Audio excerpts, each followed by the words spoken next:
Section 1. Kenny McCormick, the boy who died every week. There is a small boy in an orange parka standing at a street corner in a mountain town in Colorado. His face is almost entirely hidden. His words, when he speaks, come out as a soft, muffled murmur that you can never quite make out. And in just a few seconds, something terrible is going to happen to him. Something that has happened before. Something that will happen again. Something that, in a very strange and beautiful way, is the whole point of him. His name is Kenny McCormick. And the story of Kenny is, depending on how you look at it, the funniest running gag in the history of American television, or a genuinely tragic meditation on poverty, powerlessness, and the experience of being the one kid in the group that nobody truly sees. Maybe both. Maybe those things are the same thing when you look closely enough.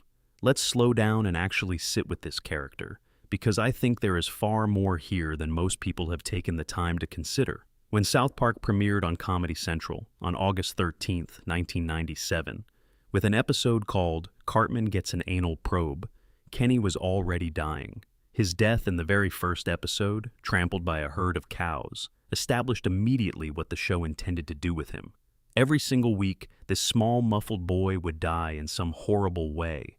And every single week, his friends Stan Marsh and Kyle Broflovsky would deliver their lines.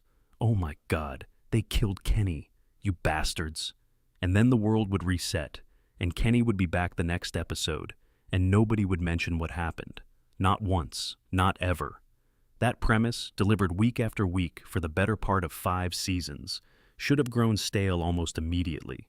Instead, it became one of the most recognizable running gags in cartoon history.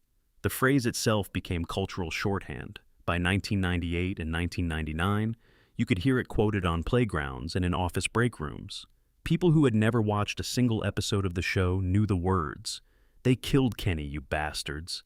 It had escaped its source entirely. But here is what I find genuinely fascinating when you look at it from a distance. The joke was never really about the death itself. It was about the reaction, or more precisely, the lack of one. Think about what the setup actually requires. It requires a world in which a child dies, graphically and horribly, and the people around him acknowledge it for approximately 4 seconds before getting on with their lives. The tragedy is not the event. The tragedy is that the event doesn't matter. Kenny is the kid whose death is a punchline, not because Parker and Stone hate him, but because they built a world in which a child's death is so routine, so expected, so wrapped up in the social contract of the group, that it produces nothing but a brief rote acknowledgement before everyone moves on. If you are a certain kind of person, and I suspect many of you listening to this right now are exactly that kind of person, that setup lands differently.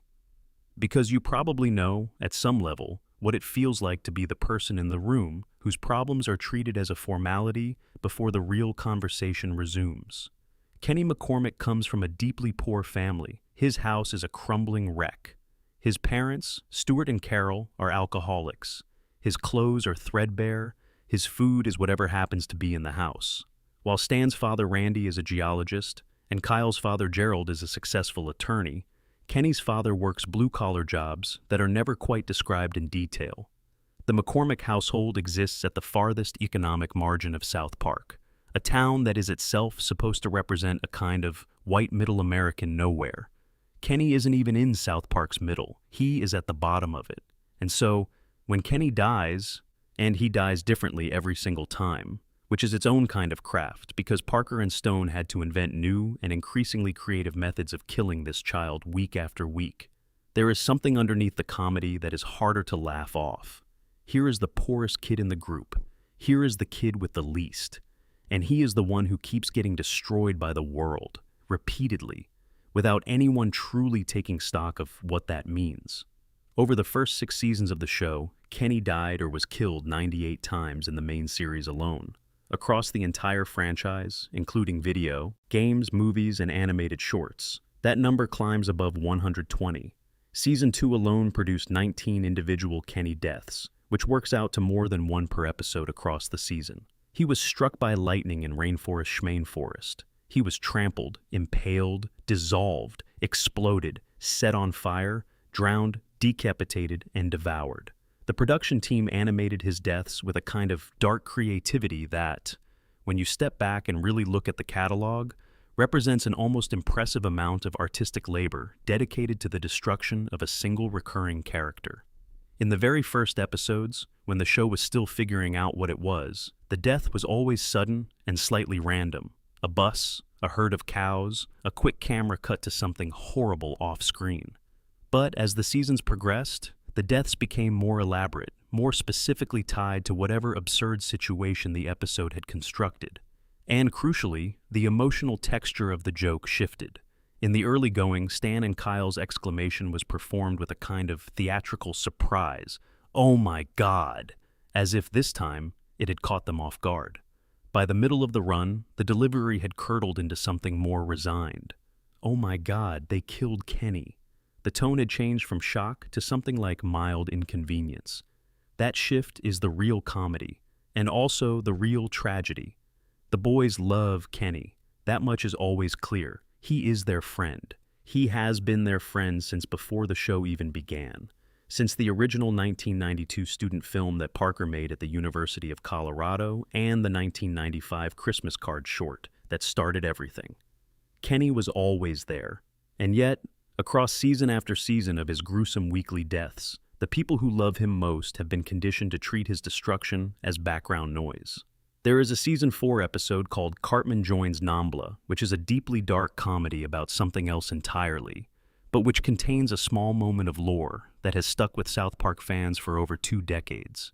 At the end of the episode, after Kenny dies in yet another horrible way, his parents are shown in bed. Carol McCormick, Kenny's mother, gives birth to a new infant. The baby is wrapped in Kenny's orange parka, immediately identical to the boy who just died. And Stuart McCormick, Kenny's father, looks at the child and says something like, "This must be the 50th time this has happened." Carol corrects him, 52nd. Because the episode is, in the series run, the 53rd installment of South Park. It is a small moment, a quick bit of business that could easily be missed. But what it establishes is that the people closest to Kenny, his own parents, are fully aware of what happens to their son. They know he dies. They know he comes back. And it has happened so many times that it is not even worth discussing. It is just a thing that occurs in the McCormick household, like a recurring bill or a persistent household pest. Their child dies and is reborn and dies again. And this is simply the rhythm of life in that crumbling house at the edge of town. That detail, played for laughs in a single throwaway scene, quietly reframes everything. Kenny's deaths are not happening in a vacuum. The whole world around him knows, and the whole world around him has decided, collectively, that this is fine, that this is normal, that the poor boy's continuous destruction does not require serious attention or sustained grief. Season 10's Coon and Friends trilogy, which aired in 2010, went the furthest the show had ever gone in developing Kenny's mythology into something genuinely moving. In those episodes, Kenny operates as his superhero alter ego Mysterion, a dark and cloaked figure whose one genuine superpower is that he cannot die, and whose one genuine curse is that he cannot stay dead either. The secret origin of Kenny's immortality is revealed to be connected to his parents' former involvement in a Cthulhu cult, which they attended in exchange for free beer. As a result, every time Kenny dies, his mother gives birth to him again. He wakes up in his bed the next morning, his full age restored, and nobody around him remembers what happened. The scene in which Mysterion, in Kenny's muffled, parka-distorted voice, tries to explain this to the other members of the superhero team is heartbreaking in a way that feels almost disproportionate to the material. He says that he dies all the time, that he wakes up in his room afterward, and that nobody ever notices, nobody ever remembers, and he has never been able to explain this to anyone because the moment he is gone, the memory of his death is simply erased from the minds of everyone around him. He is a child who experiences death over and over, who carries the memory of every one of those deaths, and who cannot share that burden with anyone because the universe has designed his tragedy to be invisible. He is tired. That comes through clearly even under the muffled voice. He is just a kid who is tired of dying. And nobody will ever understand why, because they can't retain the information. Something about this sequence, a superhero story, a kids in costumes comedy bit, sandwiched between a Cthulhu parody and a running gag about Cartman's megalomania, lands with an unexpectedly clean emotional weight. Because we have been watching Kenny die for over a decade by the time this trilogy airs, we have watched 100 plus deaths. We have heard the line delivered in boredom and in ceremony and in mock outrage. And here, finally, is what it feels like to be on the inside of that gag. Here is what it is actually like to be the one who keeps dying while everyone else forgets. Kenny McCormick does not fight back against this. He does not rage at the universe. He carries his burden with a quiet, almost stoic patience that, for a character rendered in construction paper-style animation and voiced through a parka hood, manages to communicate a genuine dignity. He is a good friend to the boys. He helps them when they need help. He is loyal and present and willing. He dies for them, in some episodes almost literally, positioning himself in front of harm, absorbing consequences, giving his life in some small and cosmic sense so that the others can continue. He is the one member of the group that the group cannot see clearly, and he keeps showing up anyway. There is one more piece of Kenny's story that belongs here, and we will get to it in detail in its own section, but I want to plant the seed now. In Season 5, Parker and Stone decided to kill Kenny permanently, not the weekly gag death, a real death, a death with an episode built entirely around it, a death accompanied by grief and absence and the specific, terrible experience of watching a friend disappear from the world in a way that cannot be reset by mourning. The episode is called Kenny Dies, and it aired on December 5th, 2001.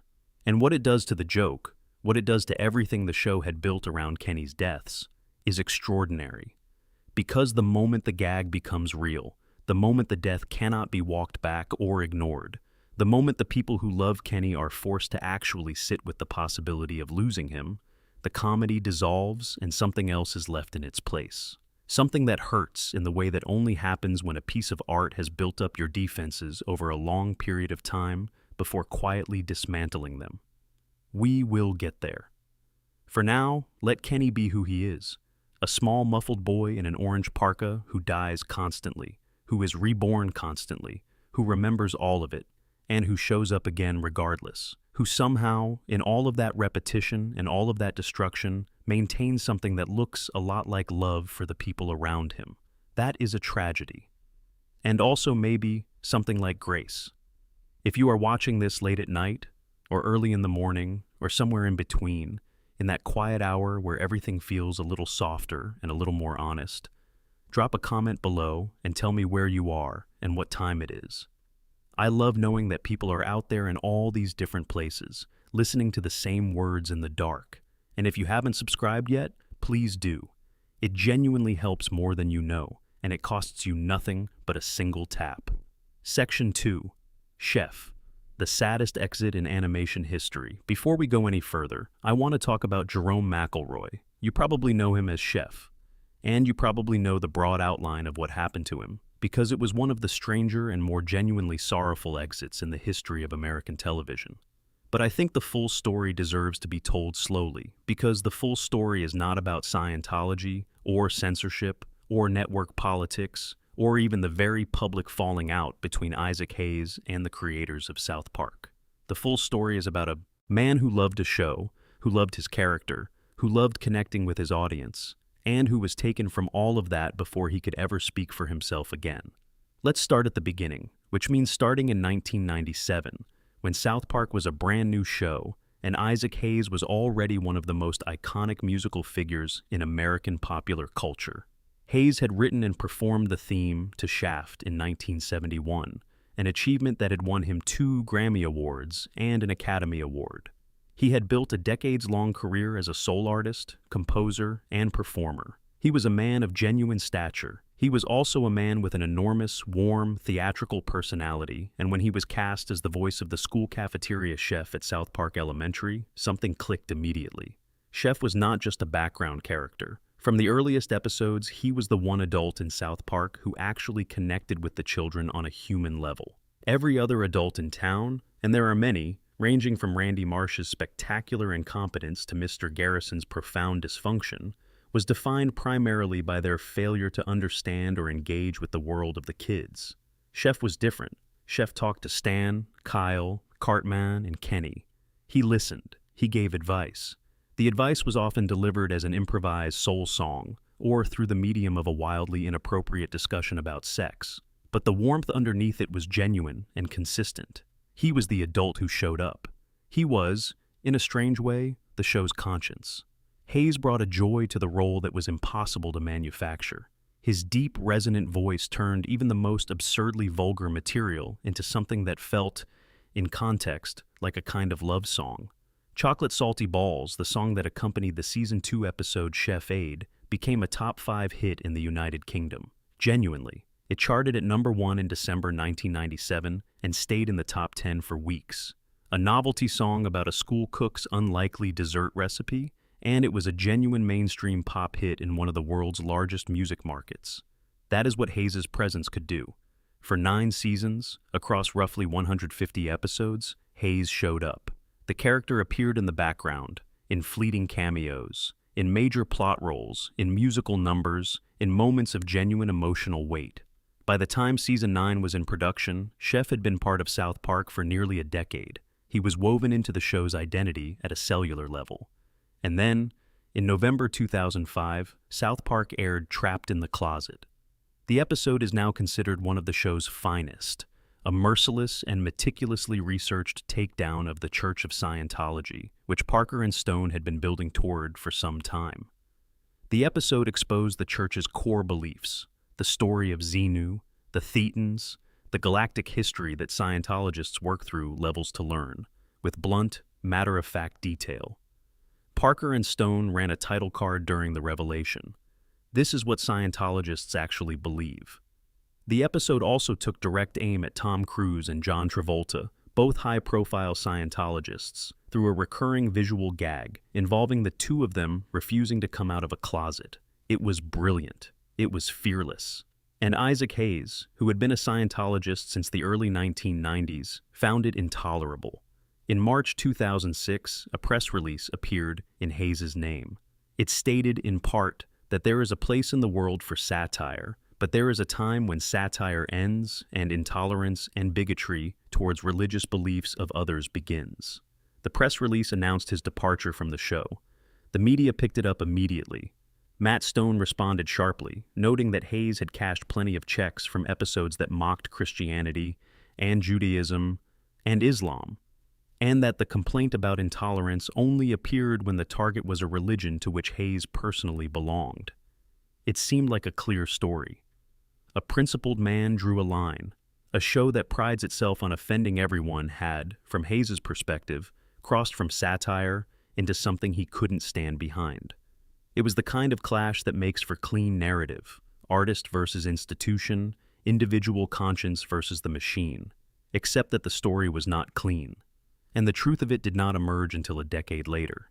In January 2006, before the press release appeared and before any public departure was announced, Isaac Hayes suffered a major stroke. The stroke was severe. It affected his speech, his motor control, his cognitive capacity. People close to him at the time, including friends in Memphis where he lived, were aware that he was in no condition to make professional decisions or issue public statements. His ability to communicate was profoundly compromised. His personal entourage at the time, his assistants, his management team, several key people in his inner circle, were all deeply committed members of the Church of Scientology. And it was that entourage, according to his son Isaac Hayes III, who composed and issued the press release announcing the departure. Hayes himself said nothing. Hayes could say nothing. He was recovering from a stroke, and the people who controlled his professional life and personal communications were the same people who had reason to be furious at South Park. Isaac Hayes III went public with this information in 2016 in a Hollywood Reporter oral history of the show. He was unambiguous. His father did not quit South Park. Someone quit South Park for him. The people around his father, whose loyalty was to the church rather than to the man in their care, made a decision that Isaac Hayes never got to weigh in on. They extracted him from a role he loved, from a character he had inhabited for 9 years, from a creative home that mattered to him deeply, and they did it while he was unable to fight back. Matt Stone later confirmed that this is essentially what he and Trey Parker believe happened as well. They hadn't known the full picture at the time of the departure, but as the details emerged over the years, the story became clear. Someone had quit the show on behalf of a man who couldn't speak for himself. And because the people responsible were framing it as a principled religious stand, the press had simply accepted the narrative without asking the obvious questions. Now look at what happened next, from Parker and Stone's perspective. They received a press release, apparently legitimate from what they could tell, in which their colleague of 9 years announced, with some harshness, that their show was guilty of religious bigotry. They had no reason, at that moment, to believe the statement wasn't genuine, and Trey Parker's response was what it always is when someone attacks the show on what he considers false grounds. He hit back. The Season 10 premiere, which aired on March 22, 2006, was titled The Return of Chef. The episode used audio from Hayes' previous appearances, hundreds of hours of recorded dialogue accumulated across 9 seasons, and spliced it together, deliberately and obviously poorly, to create new lines for Chef. The character had been brainwashed by a cult called the Super Adventure Club, a paper-thin stand-in for Scientology. Under the cult's influence, he became a pedophile, which was Parker and Stone's way of pointing at Scientology's darker allegations. The boys tried to save him. They couldn't. Chef fell from a bridge, was set on fire, and was mauled by a mountain lion and a grizzly bear. He was resurrected at the end as Darth Chef, a teaser for a story that would never be told, because Hayes never returned. The farewell that Kyle delivered at Chef's funeral was crafted with real care, even given the anger that surrounded its creation. "We shouldn't be mad at Chef for leaving us," Kyle said, in essence. "We should be mad at the fruity little club for scrambling his brains." The eulogy was designed to separate the character, who had been good and warm and genuinely present in the lives of these fictional children, from the decisions that ended his presence. It was Parker and Stone's way of saying that they mourned Chef, even while they condemned what they believed had prompted his exit. But here is what makes this the saddest chapter in the show's history, and not just a story about corporate controversy. Isaac Hayes died on August 10, 2008, from a second stroke. He was 65 years old. He had never fully recovered from the first one. He never returned to South Park. He never got to speak for himself about what had happened. He never got to record a final scene for Chef, or say goodbye to a character he had loved for nearly a decade, or sit down with Parker and Stone and tell them what he actually felt about the show that had made Chocolate Salty Balls a UK #1. The reconciliation never happened. The door was always technically open. Darth Chef could theoretically have returned, but Hayes could not, and so he didn't. And Parker and Stone, who had responded to what they believed was a calculated attack with their own kind of ferocity, never knew in time that the man they were responding to had never actually spoken. There is a particular kind of grief in that situation that is hard to name. Not the clean grief of a loss you can trace and understand. More like the grief of finding out, years after an argument, that the other person never actually said what you thought they said. That the words you were responding to with such certainty were never theirs. And that you can never go back to the moment before you knew that. Trey Parker has described the absence of Chef with obvious genuine feeling in multiple interviews over the years. Not just the absence of the character, but the absence of Hayes, of his voice, his warmth, the specific sound of a man who was genuinely delighted to be part of something. You can hear it in the show itself, actually. The early seasons of South Park have a musical texture and an emotional temperature that is partly, significantly due to Hayes' presence. After Season 10, something in the show's warmth receded slightly, as if a specific frequency had been removed from the mix. Isaac Hayes was a magnificent artist who did extraordinary work in an unlikely context. He made a school cook beloved across the world. He brought a kind of grace to a show that often weaponized the absence of it, and he was taken from that work, and from the chance to close it on his own terms, by people who used his helplessness to settle a score. That is the tragedy of Chef. It is not really about Scientology, or the controversy, or even the show. It is about a man who loved what he was doing, who was good at it, and who never got to finish. It is about the version of the return of Chef that would have existed if Hayes had been well enough to record it himself. A real goodbye, a gentle send-off, something worthy of the warmth he brought to the role for 9 years. That episode was never made. That is the loss, and it is a real one. Section 3. Scott Tenorman Must Die. The episode that changed everything. There is a moment in Season 5, Episode 4 of South Park, that represents the precise instant the show stopped being one kind of thing and became another. It aired on July 11th, 2001, and it has a 9.6 rating on IMDb, making it one of the highest-rated individual television episodes in the history of the platform.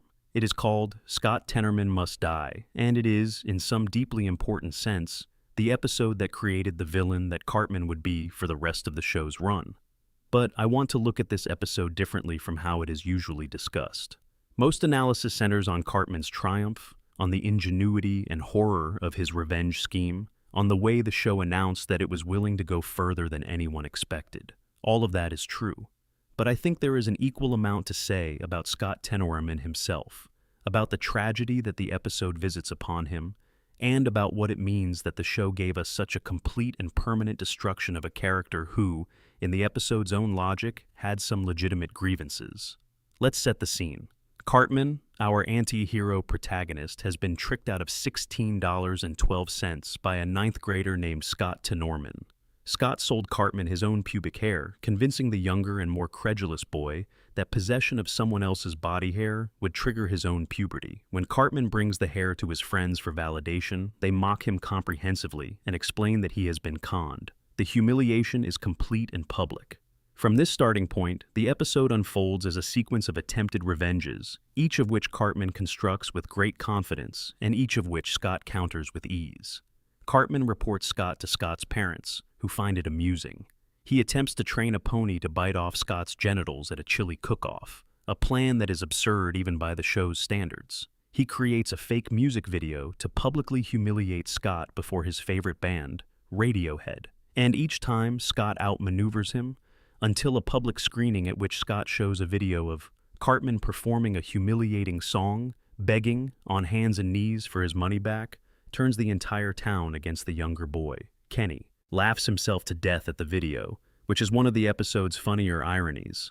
All of this builds to the final act, in which Cartman reveals the plan he has actually been executing. Because while Cartman was appearing to lose at every turn, he was quietly and methodically constructing something far more devastating. He had manipulated a local farmer named Denkins into shooting Scott's parents when they trespassed on his land. He had arranged for Scott's parents to be there. He had the bodies ground into chili. He served the chili to Scott at the cook-off, invited Radiohead to watch, and waited. Scott Tenorman ate his parents, and then Cartman told him. And then Radiohead, whose arrival Scott had been looking forward to as a form of comfort, informed Scott that they don't really like crybabies. And Scott knelt in the dirt and sobbed, and Cartman bent down and licked the tears off Scott's face, and called them the tears of unfathomable sadness, and said they were delicious. Parker and Stone have described this as the moment Cartman became the most evil kid in the world, and that description is accurate on its face. But what I find more interesting is what happened to Scott Tenorman in the process, because Scott is not a good person. He is a bully. He targeted Cartman, a younger kid, with a deliberate and effective con. He escalated the conflict repeatedly when he had the opportunity to simply walk away. He found genuine pleasure in Cartman's humiliation. None of that is admirable, but none of it warranted what happened to his parents. There is a specific kind of tragedy that the episode constructs around Scott Tenorman, and it is not the tragedy of an innocent person wrongly destroyed. It is the tragedy of a person whose proportionate transgressions were met with a disproportionate and catastrophic response, and who is left to carry that weight for the rest of his existence. Scott lost his parents. He had them removed from the world in a manner so specifically designed to maximize his suffering, fed to him at the moment of his expected triumph, with witnesses present to observe his breakdown, that every aspect of the memory would be horrifying. He did not just lose them. He was made complicit in their consumption. That is not a punishment. That is a wound that never heals. That is something a person carries every day, at every meal, every time they think about something their parents did or said, every time someone mentions the word chili. The ordinary texture of life becomes contaminated in ways that are impossible to predict and impossible to escape. The episode never returns to Scott Tenorman in the original run with any real depth. He reappears in the season 15 episode Crack Baby Athletic Association, and in that episode it is revealed that he has become a local legend of suffering, the kid who ate his parents. The town seems aware of what happened to him, And Scott, in that appearance, is exactly what you would expect someone to be after carrying such a burden for a decade. He is brittle and haunted, and never quite present in the way that people who haven't been through something like that tend to be present. But here is the layer of this that goes deepest. And here is the reason I think this episode belongs in a conversation about South Park's tragedies rather than just its comedic high points. The episode asks us to enjoy Cartman's victory. It is constructed so that we will. The buildup is so precise, the revelation so perfectly timed, the image of Radiohead calling Scott a crybaby so coldly funny that the show manufactures genuine audience satisfaction at the moment of Scott's total destruction. And then, almost immediately afterward, if you sit with what you just laughed at, the satisfaction curtains.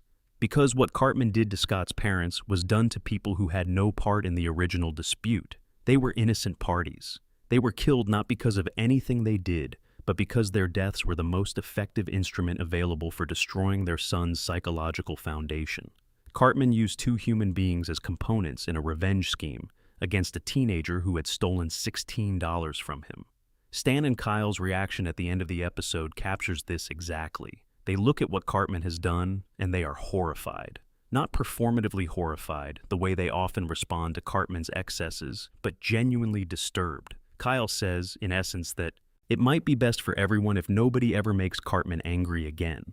And you can tell from the delivery that he is not joking. He is updating his internal model of who his friend is and what his friend is capable of, and the update is frightening.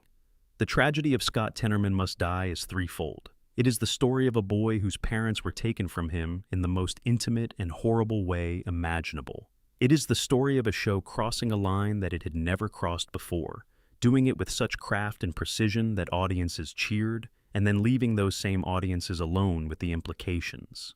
And it is the story of Eric Cartman, which we will return to in much more detail later, beginning the journey from a selfish, petty, occasionally cruel child into something genuinely monstrous.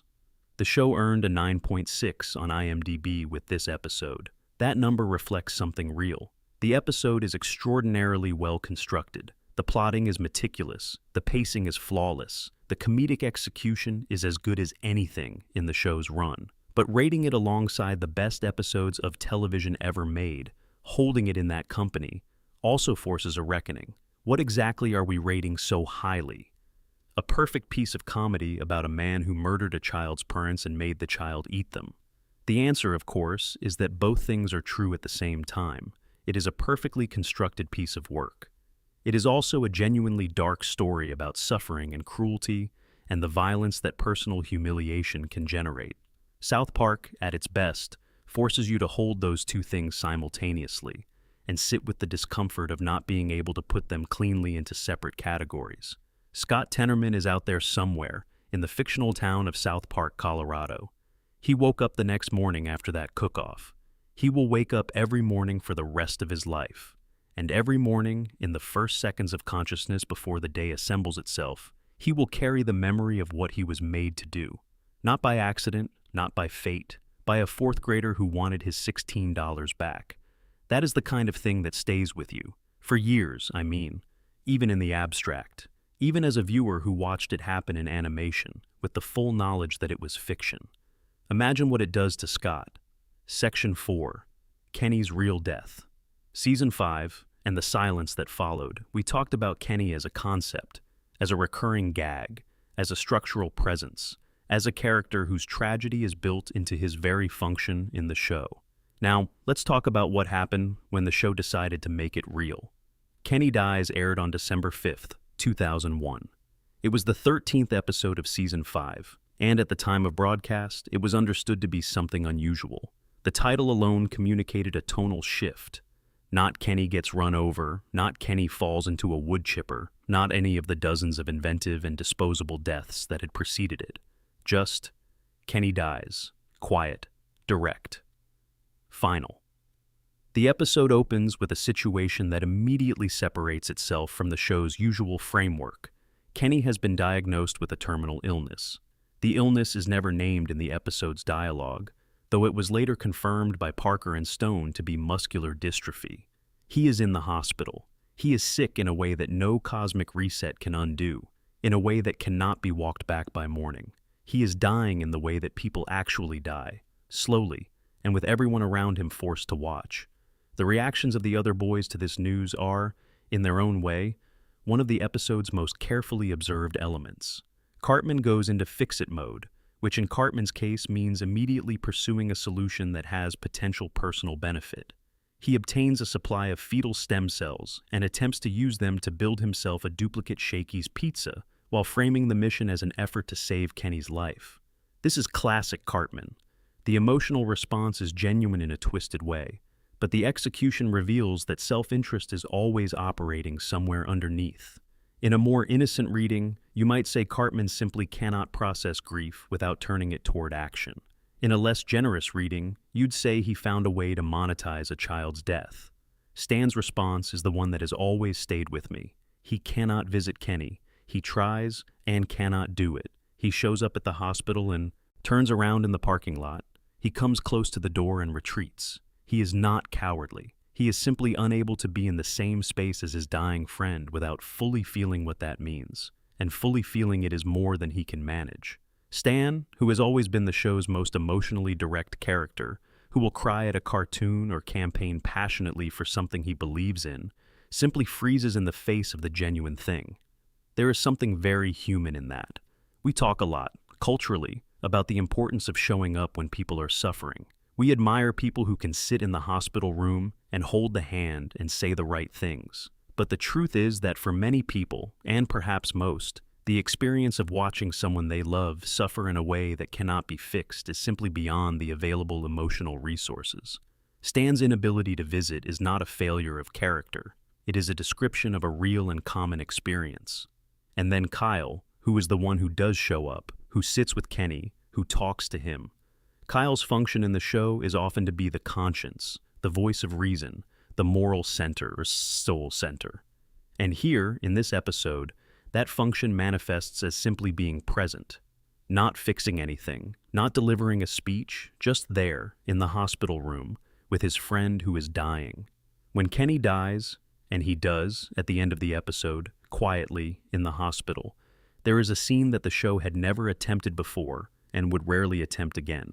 Cartman, who has been running the episode's absurdist B-plot about stem cells and pizza, breaks down. He is sitting with Kyle, and he is crying in a way that is startlingly unconditional. Not Cartman crying, which usually involves self-pity and performance. This is something more raw. He cries in Kyle's arms. Kyle, who hates Cartman in a structural and permanent way, holds him, because that is what you do. The episode pulls the rug out from under that moment in the most Cartman way possible. It is eventually revealed that Cartman's entire campaign around stem cell research was never really about saving Kenny. It was about obtaining the cellular material needed to clone a Shakey's pizza restaurant. The stem cells worked, Cartman's Shakey's is open, and Kenny is dead. The moment when this is revealed, and Kyle beats Cartman furiously while Stan watches, is funny in the show's characteristic way.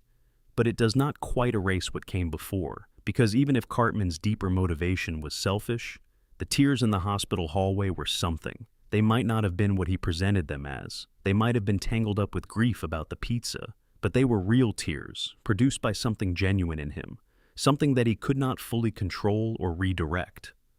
Cartman felt something when Kenny was dying. He felt it badly and handled it worse, as he always does, but he felt it. This matters because of what the episode does to the running gag. The joke of Kenny dying every week worked precisely because it was weightless, because the deaths were consequence-free, because nobody truly mourned. The episode Kenny Dies is an experiment. What happens when you make the death real? What happens when you apply genuine emotional stakes to something the show has trained you to treat as background noise? What happens is that it is devastating, quietly and specifically devastating. The episode received an 8.8 on IMDb, which is exceptional for a comedy, and nearly every piece of critical writing about it makes the same observation. This is the episode where South Park admitted that Kenny mattered, where the show acknowledged that under the gag, under the construction paper animation and the weekly reset button and the increasingly creative methods of destruction, there was a person, a kid who was funny and warm and present, who was the kind of friend that shows up without being asked, who happened to live in a house at the wrong end of town and die more often than anyone else. After the episode, Kenny was gone. Not in the weekly gag sense. Genuinely gone. Season 6 continued without him. The show explored other characters in the fourth member role, briefly installing Butters, then Tweak, before returning to a different kind of ensemble. The absence was noticed. It was felt. And the specific texture of the show during that period, slightly colder, slightly more mechanical, suggested that the absence was actually being felt by Parker and Stone themselves, that the experiment of removing Kenny had revealed something about what he contributed that wasn't simply replaceable. He returned in the season 6 finale, Red Sleigh Down, a Christmas episode. Kenny simply appeared, back from wherever he had been. He gestures vaguely to one side when asked about it, and says something incomprehensible about being over there. No explanation, no ceremony, no acknowledgement of what had occurred. Just Kenny, back, wearing his orange parka, muffled as always. And for Kenny, who has always been the one whose deaths go unremarked and unreturned to, this was perhaps the most fitting possible return. Not with a parade or a speech or a reunion scene, but with a shrug and a gesture toward somewhere to the right. He had been somewhere. He was back now. The world moved on. But something had changed. After Kenny dies, the deaths became less frequent. Parker and Stone have said openly that they grew weary of the gag, that finding new and creative ways to kill the same character every week was exhausting and diminishing.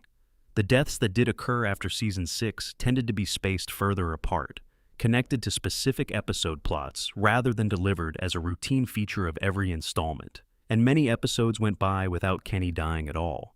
This is, in retrospect, the right call. Because once you have told the story of what Kenny's death actually means when it is permanent and witnessed and felt, once you have put Cartman crying in a hospital hallway, you cannot fully return to the version where the death is a punchline. You can use the death differently. You can bring it back with purpose and weight. But the weightlessness is gone, and that is a kind of tragedy too. Not of Kenny, who continues to exist and to live and to show up for his friends, but of the joke itself, which was finite, which had a natural end built into it all along. Every piece of comedy about death is, eventually, going to have to reckon with actual death.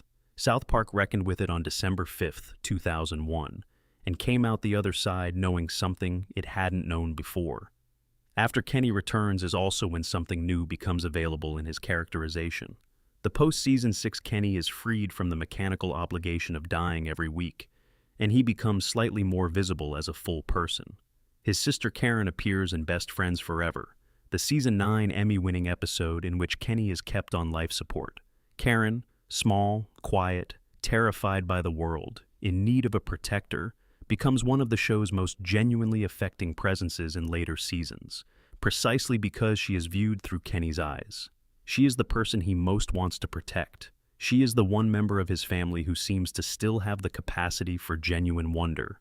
And Kenny, who cannot die permanently and who is invisible to the people around him in ways that go beyond just the parka, spends the later seasons as her guardian in secret. He is the poor kid who keeps getting killed. He is the one nobody remembers losing. He is the superhero who shoots himself to prove a point that no one will recall. He is the big brother who watches over a little girl who doesn't know how he does it. All of these things are true simultaneously. That is why, after all these years and all those deaths, Kenny McCormick is still the most interesting person in South Park. Section 5. Butters Stotch. The tragedy hiding in plain sight. Most people, if you ask them to name the most tragic character on South Park, will say Kenny first, Cartman second, Stan third. Butters Stotch almost never makes the list. And this is strange, because if you look at the actual conditions of Butters' existence, the things that happen to him, the environment in which he lives, the specific and consistent ways in which the world treats him, Butters is, by any reasonable measure, the most systematically mistreated child in the show. Leopold Stotch, who prefers Butters, appeared in the very first episode of South Park, but didn't have speaking lines until season 2. For his first couple of seasons, he was a background presence, a pale, wide-eyed, blonde kid in a light blue jacket who could usually be found somewhere near the edge of any given scene, not quite part of anything that was happening. He seemed designed as an extra, a face in the crowd, a piece of visual texture, and then Trey Parker and Matt Stone, discovered something in him that changed everything. What they found was this: Butters is constitutionally unable to stop being himself. Under every pressure, in every crisis, regardless of what the world does to him, he remains cheerful, well-intentioned, and fundamentally good-natured. This quality, which in a functional world would be a modest virtue, turns out in the specific context of South Park to be a generator of almost unlimited suffering. Because a person who cannot stop being kind and trusting in an environment that rewards cruelty and cynicism will simply keep getting destroyed and will keep getting up again, and will never develop the protective callus that would allow him to stop feeling the damage. Parker and Stone have called Butters one of their favorite characters in multiple interviews, and there is a telling detail in that affection. They have also described him as the one character who is genuinely innocent, not naive in the dumb character way, not playing a sitcom idiot, but genuinely, foundationally good-hearted in a way that the show's other characters have long since had worn out of them. And they love him precisely because, in a show where cynicism is the default mode, and every character is eventually revealed to be operating out of some mixture of self-interest and denial, Butters is the exception. He actually cares. He actually tries. He actually believes things. What does the show do to him in return? It destroys him. Repeatedly, comprehensively, and without much remorse.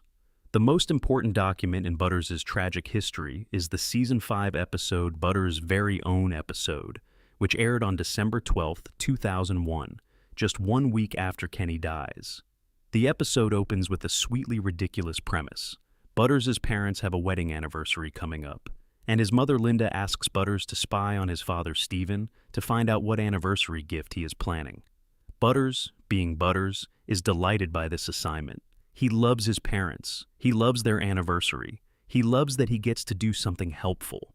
What he witnesses while following his father is genuinely bewildering to him. Stephen enters a gay adult theater and then a gay bathhouse. He participates in encounters that Butters witnesses through a set of photos he is taking for his mother. He understands none of it.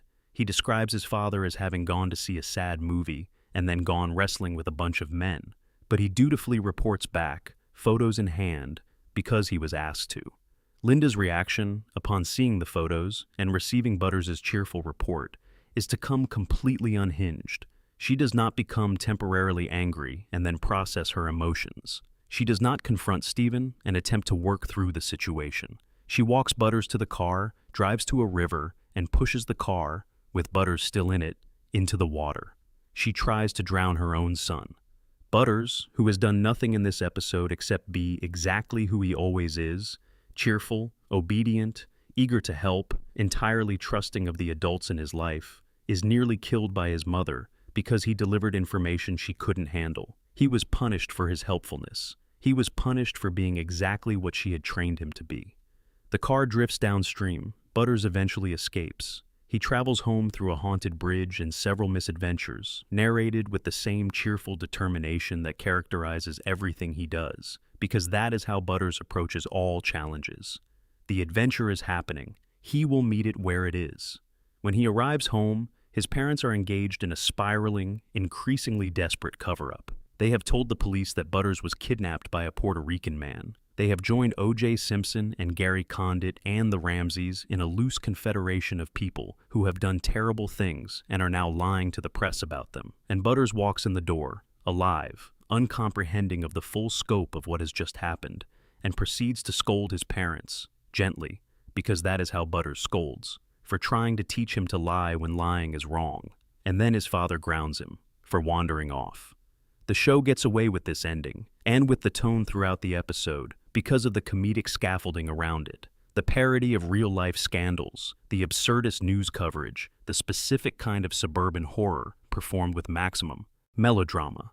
All of this keeps the episode in the register of dark comedy rather than genuine distress. And yet the underlying facts are what they are. A child's mother tried to kill him because of information he innocently provided. His father covered it up. No one faced any consequences, and the child was grounded. This dynamic, Butters being harmed or punished for things that are not his fault, and taking the harm with a kind of baffled acceptance that breaks your heart if you let it, becomes the organizing principle of his character from this point forward. He is made the victim of Cartman's most elaborate schemes with clockwork regularity. He is shunted aside, manipulated, used as a tool, discarded. When the boys briefly try him out as the fourth member of their group after Kenny's departure, they fire him within a matter of episodes because they find him too annoying. This rejection, from the only group he has ever wanted to belong to, is played for laughs, but it is also genuinely crushing in context. His response to being rejected by the boys is to create an evil alter ego named Professor Chaos. Professor Chaos is Butters in a horned helmet, swirling a cape, attempting to do genuinely evil things and failing completely. His plans for world domination are consistently outpaced by The Simpsons, which has already done them. His schemes are small and immediate, flooding the world by putting a hose in someone's basement. The gap between the ambition and the execution is the comedy. But what the Professor Chaos arc really reveals is that Butters, faced with the world's consistent rejection of his kindness, cannot actually become cruel. He can decide to be evil. He can commit to the identity. He can wear the helmet and give himself a villain name. He cannot follow through because cruelty is simply not in him. He is not built for the world of South Park. And the world of South Park, as a result, finds him useful primarily as a target. There are moments of genuine sweetness in Butters' history that make the sadder aspects cut deeper, precisely because of the contrast. The scene in Tweak X Craig where Butters, moved by the apparent love story developing between two of his classmates, draws his own piece of fan art and presents it shyly to the class. That is a beautiful moment, delivered in Butters' characteristic register of earnest hope. He painted what he saw, which was two people who seemed to care about each other. He wanted to honor it. That is who he is. The episode that most explicitly addresses the tragedy of Butters' situation is Butters' Bottom Bitch from season 13, in which Butters accidentally becomes a pimp after paying $5 for a kiss from a classmate. The episode is a broad crime parody, but it contains a quietly devastating detail in its closing moments. Butters, who has built an empire of sorts and then lost it, ends up being grounded by his parents for a week for the behavior, grounded again, without any of the adult figures in his life having genuinely engaged with what led him there or why. The punishment is rote, the engagement is absent. He will be punished, and he will comply with the punishment, and nothing will change, and next week he will cheerfully show up again. In The Death of Eric Cartman, which aired in season 9, there is a beautiful and terrible moment that encapsulates the Butters dynamic better than almost anything else in the show's run. The episode involves Cartman being convinced he is dead, a ghost invisible to everyone, because the boys have collectively decided to ignore him as punishment for eating all of their shared KFC skin. Everyone plays along with Cartman's delusion. Everyone, that is, except Butters, who can see Cartman perfectly well and who genuinely believes his friend might be a troubled ghost in need of help. Butters spends the episode in Cartman's service, helping him make amends for his various crimes against the people of South Park. Because Butters is convinced this is what you do when a dead person needs help crossing over. He organizes apologies. He facilitates reparations. He does all of this purely because he thinks it is the right thing to do, purely because a friend needs help, with no calculation of personal benefit at any point in the process. And at the end, when the truth comes out and Cartman is revealed to have been alive and simply delusional, Butters is the one who gets punished. His parents ground him. Of course they do. That is the logic of Butters' world. What saves Butters from becoming simply a study in suffering is that, across all of it, his fundamental nature does not change. He is not hardened. He is not destroyed. He remains, despite everything, the warmest person in South Park. He finds joy in things. He has real friendships, real moments of connection, real enthusiasm for whatever is happening in his immediate environment. He is capable of being hurt, but not of becoming someone who hurts others in response. Parker and Stone have said that this consistency is the point, that Butters is a demonstration that some people are simply structurally good-natured, regardless of circumstances, and that the world tends to punish this quality more than it rewards it. There is something true and sad about that observation, and something perhaps quietly hopeful about it too, because Butters keeps showing up, he keeps trying, he keeps being exactly who he is. The tragedy of Butters' stotch is that being a genuinely good person in South Park gets you grounded. And he does it anyway. Section 6, Randy Marsh, a man slowly losing everything he loves. Randy Marsh is the character who most clearly demonstrates what happens to a person when the thing they are avoiding is themselves.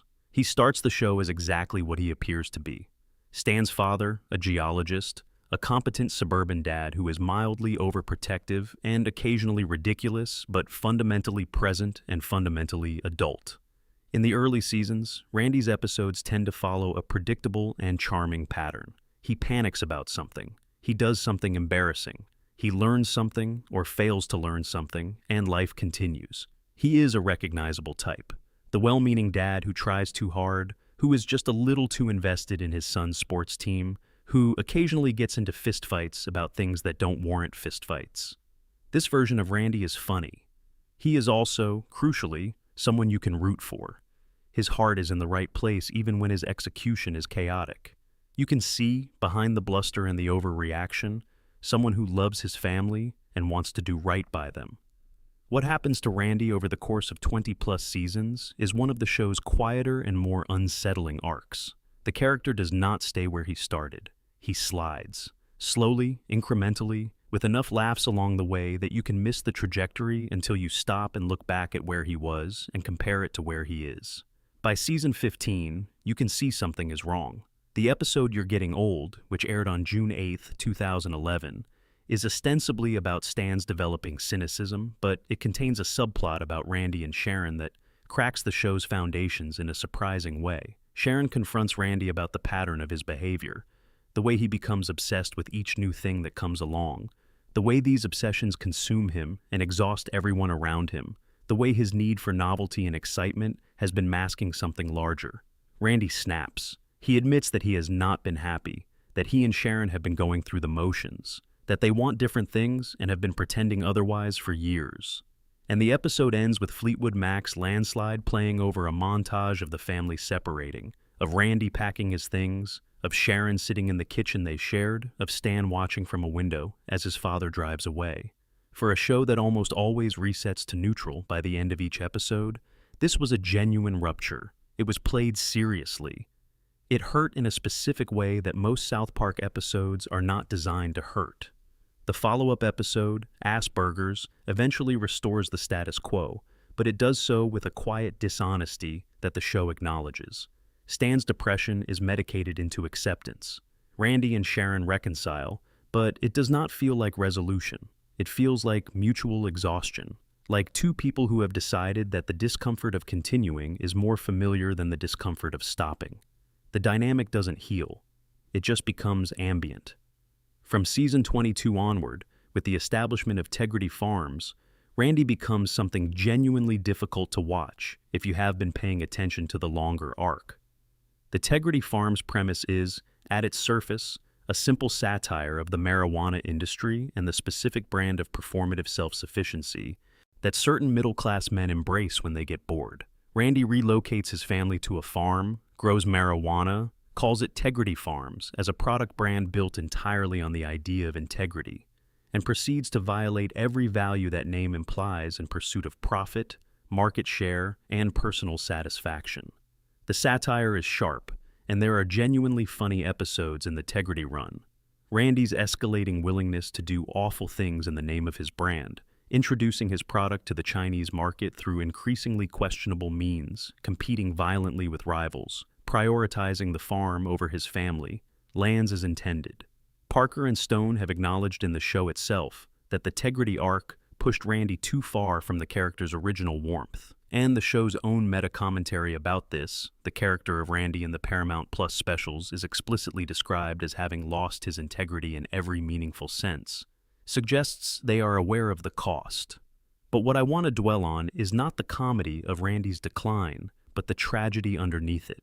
Because what the Tegrity arc actually depicts, if you look past the marijuana industry satire, is a man who moved his family across state lines to pursue a dream that was never really about the dream. He didn't want to be a farmer. He wanted to be someone different from the person he was. He wanted to wake up in the morning and look out at something that belonged to him and feel the specific satisfaction of having built something with his hands, of being someone whose identity wasn't wrapped up in a professional credential or a neighborhood or a social context he had inherited without choosing. And that impulse is not bad. That impulse is very human. The desire to make a life that feels chosen rather than fallen into is something most people recognize in themselves at some level. The tragedy is that Randy pursues this desire at the expense of everything and everyone else. Sharon endures. Stan endures. Shelley endures. The farm becomes, slowly, the thing Randy loves more than the people he should love most. Not because he is evil, Randy is never quite evil, but because the farm is simple and tractable in a way that his marriage and his relationships are not. He can see his progress on the farm. He can measure it. He can point to it. The emotional labor of maintaining a long-term relationship, of staying present to the ways that people you love are suffering, of showing up for them consistently, even when you are bored and unfulfilled. This is invisible labor, unquantifiable, and it is exactly the kind of work that Randy has never been able to sustain. By the time the Tegrity arc winds down, and it does wind down in season 27 with some of its original satirical sharpness restored, Randy is a man who has been slowly walking away from the things that matter for years while insisting that he is running towards something. The show knows this. It says so in its oblique, comedic way. And it is genuinely sad, not because Randy is a uniquely terrible person, but because he is a very common one. He is the version of a person who had everything they needed and spent decades searching for something else. And in the searching, let the most important things grow cold. Stan watches this. Stan has always watched this. And Stan's own arc, which we will get to, makes much more sense in the context of having watched his father's. Section 7. Cartman's emptiness. The loneliness behind the monster. There is a version of Eric Theodore Cartman that is the funniest character in the history of American animation. And there is a version of Eric Cartman that is genuinely one of the most tragic figures in the show. Not in the sympathetic way, not in the way that invites you to forgive him or excuse him, but in the specific way that a person who is entirely defined by their wounds becomes tragic precisely because they refuse to acknowledge the wounds. Let me start with the thing the show eventually establishes as the core of Cartman's psychology, even if it only reveals it fully in later seasons. Cartman does not have a father.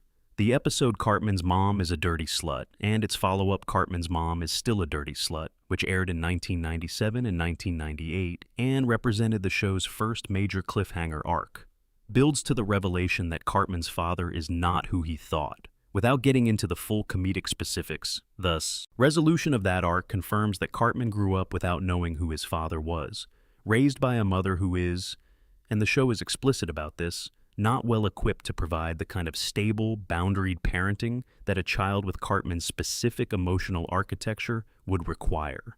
Leanne Cartman is not a bad person by the show's lights. She loves her son. She loves him in the particular and damaging way that people who have not done their own emotional work tend to love their children, completely, uncritically, and with a total absence of the structure and consequence that would allow that love to produce a functional human being.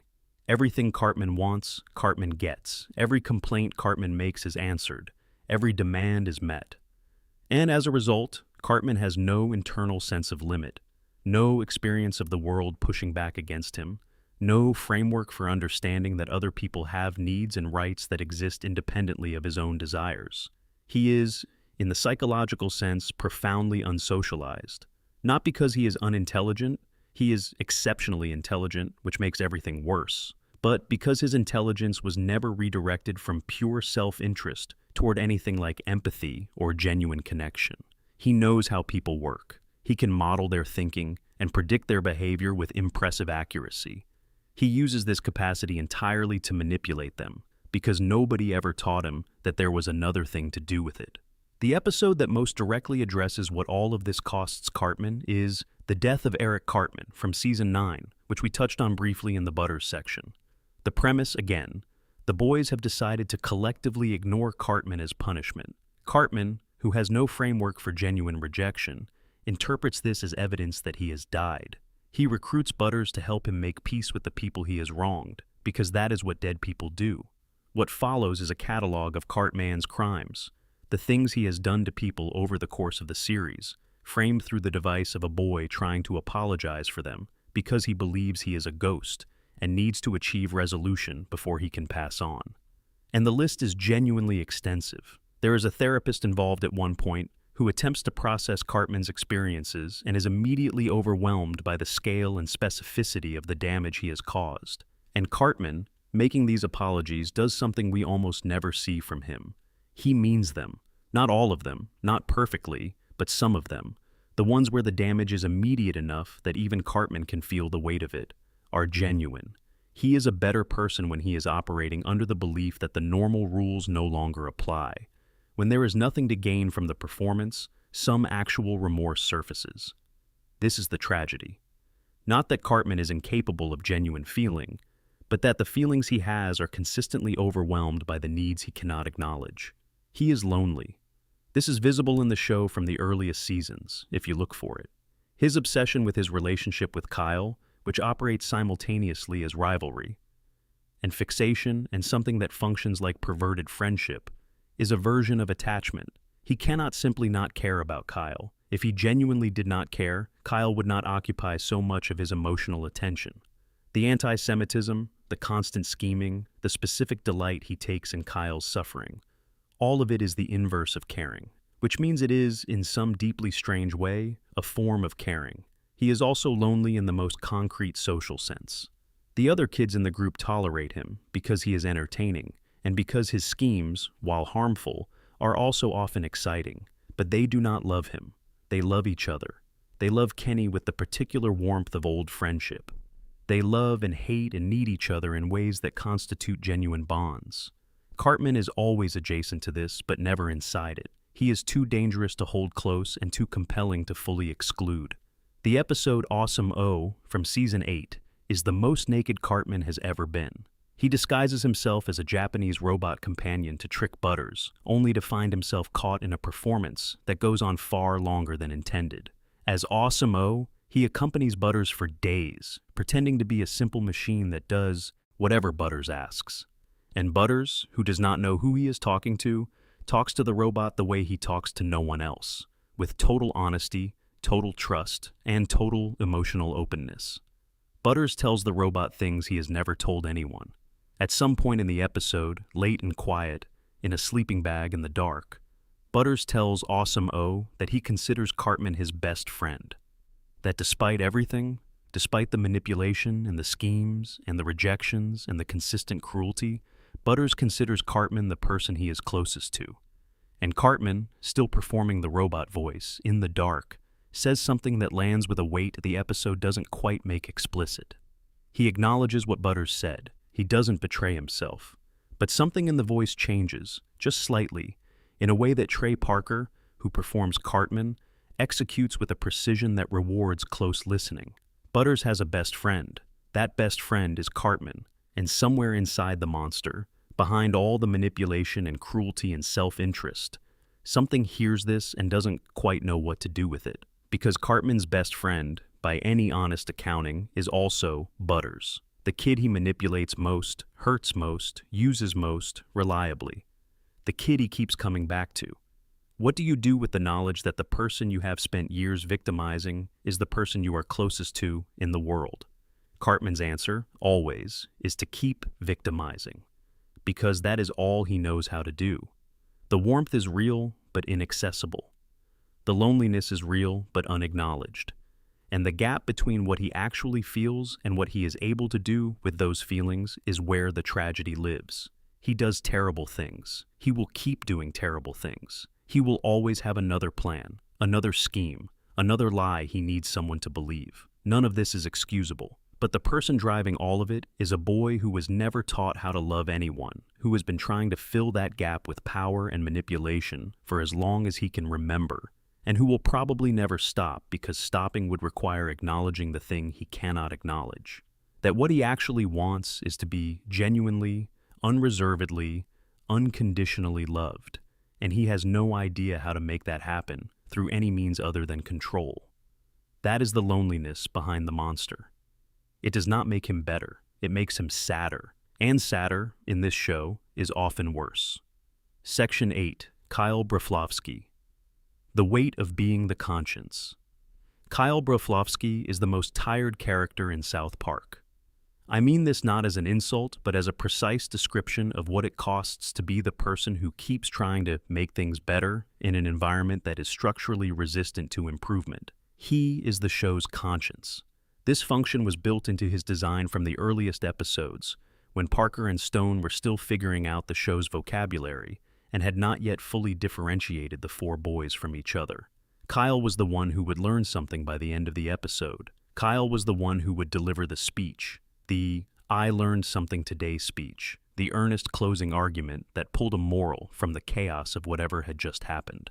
This was part of the show's original structure, borrowed loosely from the after-school special format that South Park was partly parodying and partly genuinely using. As the show evolved and the boys became more distinct, Kyle kept this function but lost the innocent delivery of the early seasons. The speeches became more fraught. The things Kyle was trying to articulate became more complicated, and the world he was making these arguments into became season by season more hostile to the project of making moral sense of anything. Kyle is Jewish in a town that is almost entirely Christian, and this is not incidental.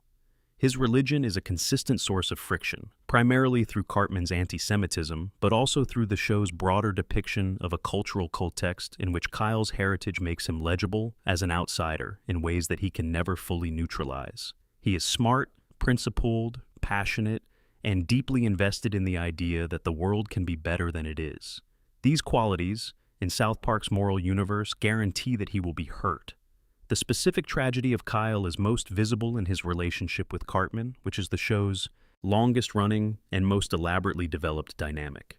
Cartman targets Kyle with an intensity that goes beyond simple bullying. He is obsessed with Kyle in a way that reads, if you track it over 28 seasons, as something very close to a twisted form of rivalry love. He cannot let Kyle go. He cannot stop thinking about him. He engineers situations specifically designed to produce Kyle's suffering, and then derives his greatest pleasure from witnessing that suffering directly. And Kyle keeps engaging. That is the part that matters. Kyle knows who Cartman is. He has known it longer than anyone, has been the recipient of more of Cartman's malice than any other character in the show, has been the direct target of schemes ranging from the petty to the catastrophic.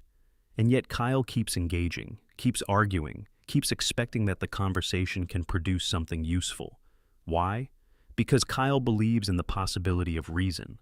He believes that arguments matter, that if you make a good enough case for the right thing, something will shift. This is the quality that makes him useful to the show as a vehicle for moral commentary. It is also the quality that makes him vulnerable in the specific way he is vulnerable.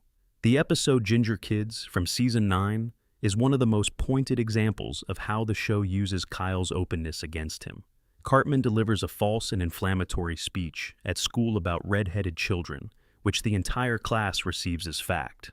Kyle attempts to counter it with reason. He marshals evidence. He explains the historical context of this kind of prejudice. He is articulate and precise and completely ineffective, because the class isn't making a decision based on reason. They're making a decision based on social momentum and the specific charisma of Cartman's nonsense. And in that competition, being right is not enough. Kyle learns this lesson repeatedly and never quite integrates it, because integrating it would require giving up on the thing that defines him, which is the belief that being right is supposed to mean something. There is a particular cruelty in the episodes where Cartman manufactures Kyle's physical suffering, where the comedy is explicitly located in Kyle's pain and Kyle's helplessness. The Human Centipede episode from Season 15 is one of the show's most uncomfortable, an episode built around the image of Kyle surgically attached to another person's face as a consequence of accepting terms and conditions he didn't read. The joke is partly about consumer technology and corporate manipulation, but the vehicle for that joke is Kyle's specific degradation. His suffering is the mechanism by which the point is delivered, and Kyle, as always, has to simply endure it. What saves Kyle from despair, and I think this is real, I think the show intends this, is the friendship with Stan. The Kyle-Stan relationship is the emotional backbone of South Park in a way that doesn't get discussed enough. They are super best friends, a designation the show treats with genuine warmth across hundreds of episodes. Stan is the person Kyle can be something other than the conscience with, in their private moments, in conversations that happen between the big comedic set pieces, in small scenes where they're just two kids sitting somewhere talking. Kyle can be uncertain, can be tired, can be wrong about something, without the weight of the show's moral architecture requiring him to correct himself. He loves his little brother Ike. He loves his mother Sheila, even when she makes his life complicated, which is often. He feels his failures acutely, is prone to guilt when he makes choices that don't align with his values, and sometimes makes those choices anyway. He is not a saint. He is a tired, principled, 11-year-old boy who keeps making the case for the world being better than it is, even when the evidence in front of him suggests the opposite. There is a scene in the season 14 episode Medicinal Fried Chicken that I come back to whenever I think about Kyle's tragedy. The episode involves Cartman finding ways to exploit a medical loophole while Kyle desperately wants access to something legitimate.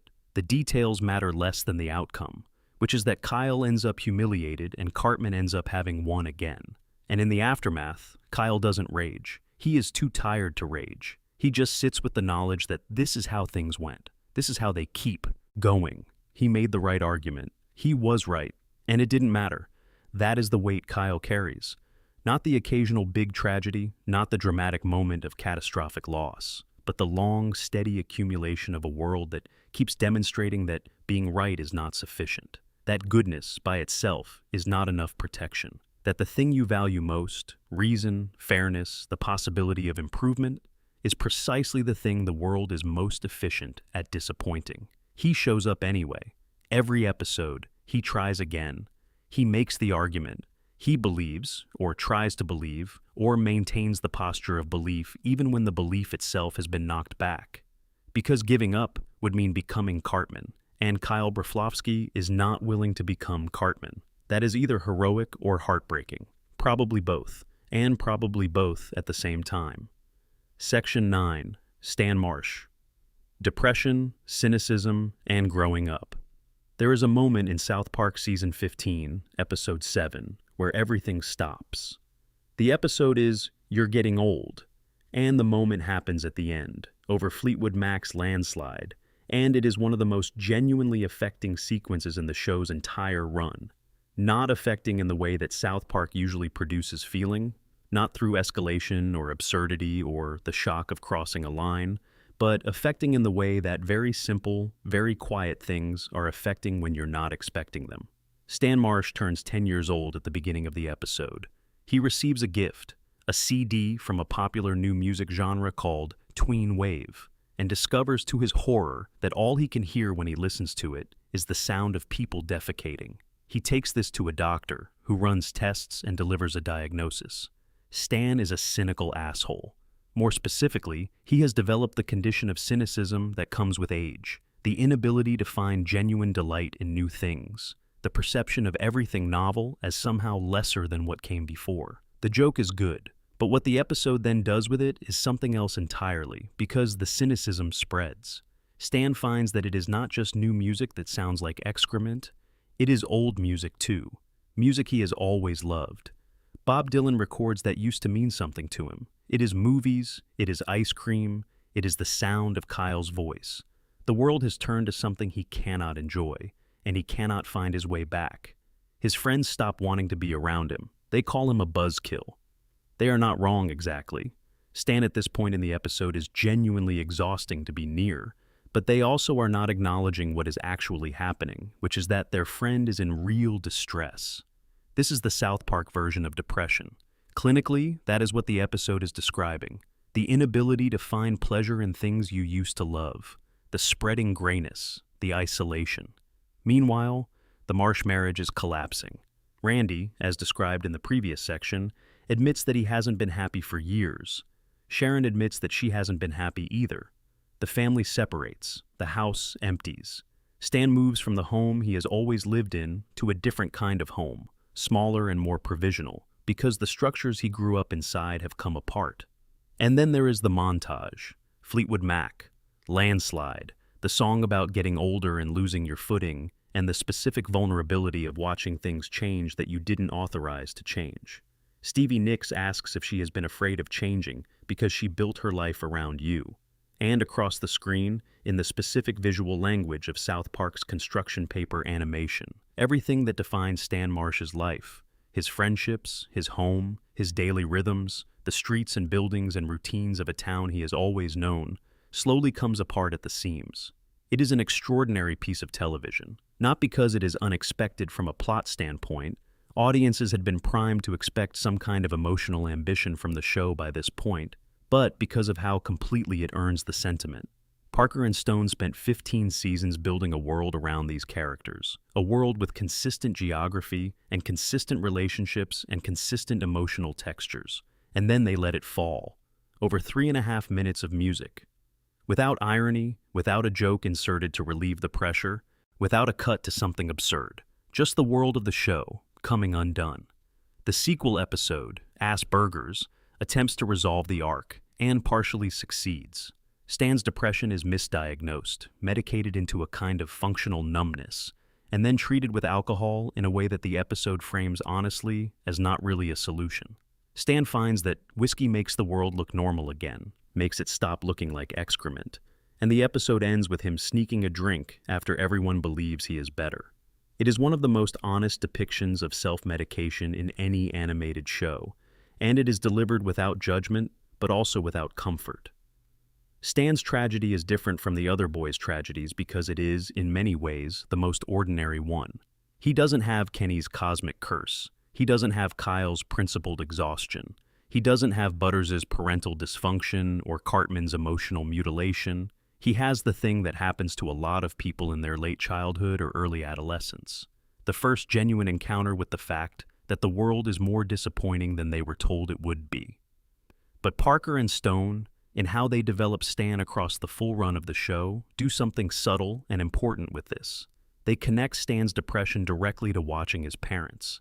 Stan grew up watching Randy careen from obsession to obsession, watched his parents' marriage erode and restore and erode again, watched his father become progressively less present and less recognizable as the man he had looked up to. And something in all that watching got into Stan.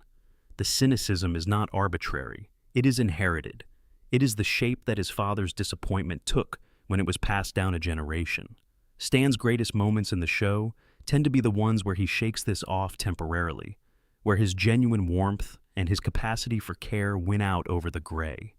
His relationships with animals, which are consistent across the series, are one of the clearest windows into who he actually is without the cynicism. He fights for causes he believes in. He is a good friend. He tries to be a good son, even when the model of fatherhood available to him is deteriorating in real time.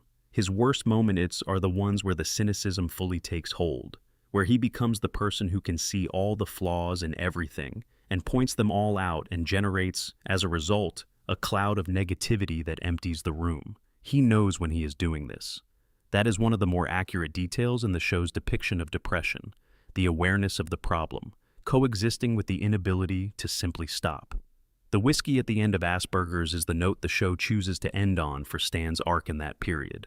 Not recovery, not the triumphant return of joy. Just a small, private drink in the dark, restoring the color to a gray world for a little while, before the gray comes back. It is true in a way that a lot of television is not willing to be true. And it is true about a 10-year-old boy made of construction paper. That is remarkable, if you let it be.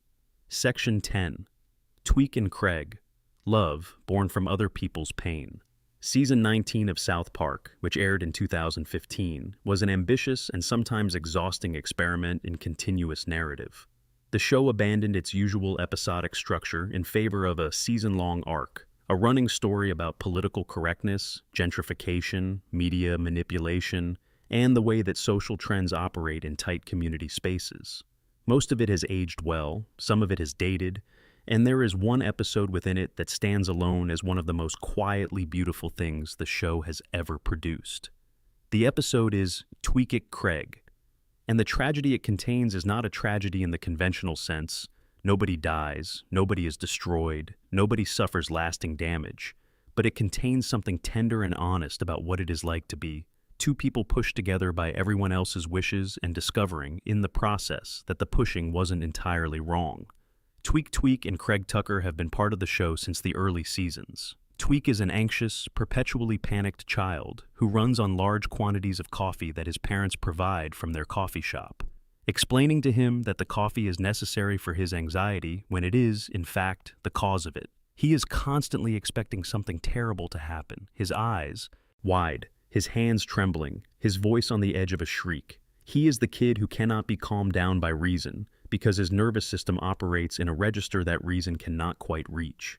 Craig is essentially his opposite, deadpan, perpetually bored, expressing displeasure through a single consistent gesture, the middle finger, deployed without malice but with absolute precision, detached from the emotional intensity of every situation around him. Where Tweak is all surface and reaction, Craig is all interior and stillness. They are a visual and emotional pair from their very first interactions, even when those interactions are hostile. The Tweak at Craig episode is built around the real phenomenon of fan-created art. Specifically, young fans of the show had been drawing and distributing affectionate romantic art, depicting the two characters as a couple for years before the episode was made. Parker and Stone took that phenomenon as their starting material and built an episode in which, through the mechanism of an Asian art class's yaoi-inspired fan art being displayed at school, the entire town becomes convinced that Tweak and Craig are in a relationship. The episode's satirical target is the specific way that progressive communities can impose their desired narratives on individuals without actually asking those individuals what they want. The town celebrates the apparent relationship because having a young gay couple is exactly the kind of inclusive, heartwarming story that the town's PC culture needs. Nobody stops to ask whether Tweak and Craig actually have any feelings for each other. Nobody considers that pressuring two children into performing a relationship for the community's benefit might be its own form of coercion. The PC celebration is, as the episode frames it, a different flavor of the same disrespect it is supposedly correcting. But here is where the episode exceeds its satirical mandate and does something genuinely lovely. Tweak and Craig, thrown together by everyone else's wishes, are forced to navigate the situation. They have to decide whether to just resist it or accommodate it. And in the process of navigating it together, making up after fights, showing up for each other in small ways, figuring out how to exist in this invented relationship that the town has placed them in, something shifts. Something real begins to grow between them, independent of the community's wishes, independent of the fan art, independent of the pressure. At the end of the episode, Craig walks up to Tweak in a public space. He extends his hand. Tweak takes it. They walk down the street together while a Japanese singer performs a love song about them, and the show plays this with the soft absurdity it handles everything with, but also with a gentleness that is unmistakable. This is real. Whatever is happening between them is real. It grew out of an absurd situation created by other people, but the feeling underneath it belongs to them. Craig and Tweak remain together in subsequent seasons in a way that South Park rarely sustains for any relationship. The show acknowledges their couplehood in background details, in small moments of physical affection, in the occasional plotline that treats their relationship as a given rather than a source of comedy. Parker and Stone have, in various interviews, confirmed that the relationship is intended to be genuine. These two characters, who are about as different in disposition as any two people can be, are in love, or something close enough to love that the distinction doesn't much matter. The tragedy in Tweak and Craig's story is not in their relationship. It is in what surrounds it. Tweak's anxiety, which is chronic and severe, and caused in significant part by the excessive coffee his parents feed him, is something the show plays for laughs, but that reads, if you consider it without the comedic framing, as a genuinely difficult condition for a child to live with. His parents are not malicious. They love their son and run their coffee shop with real care, but they are blind to the damage they are doing in the name of caffeine-based commerce.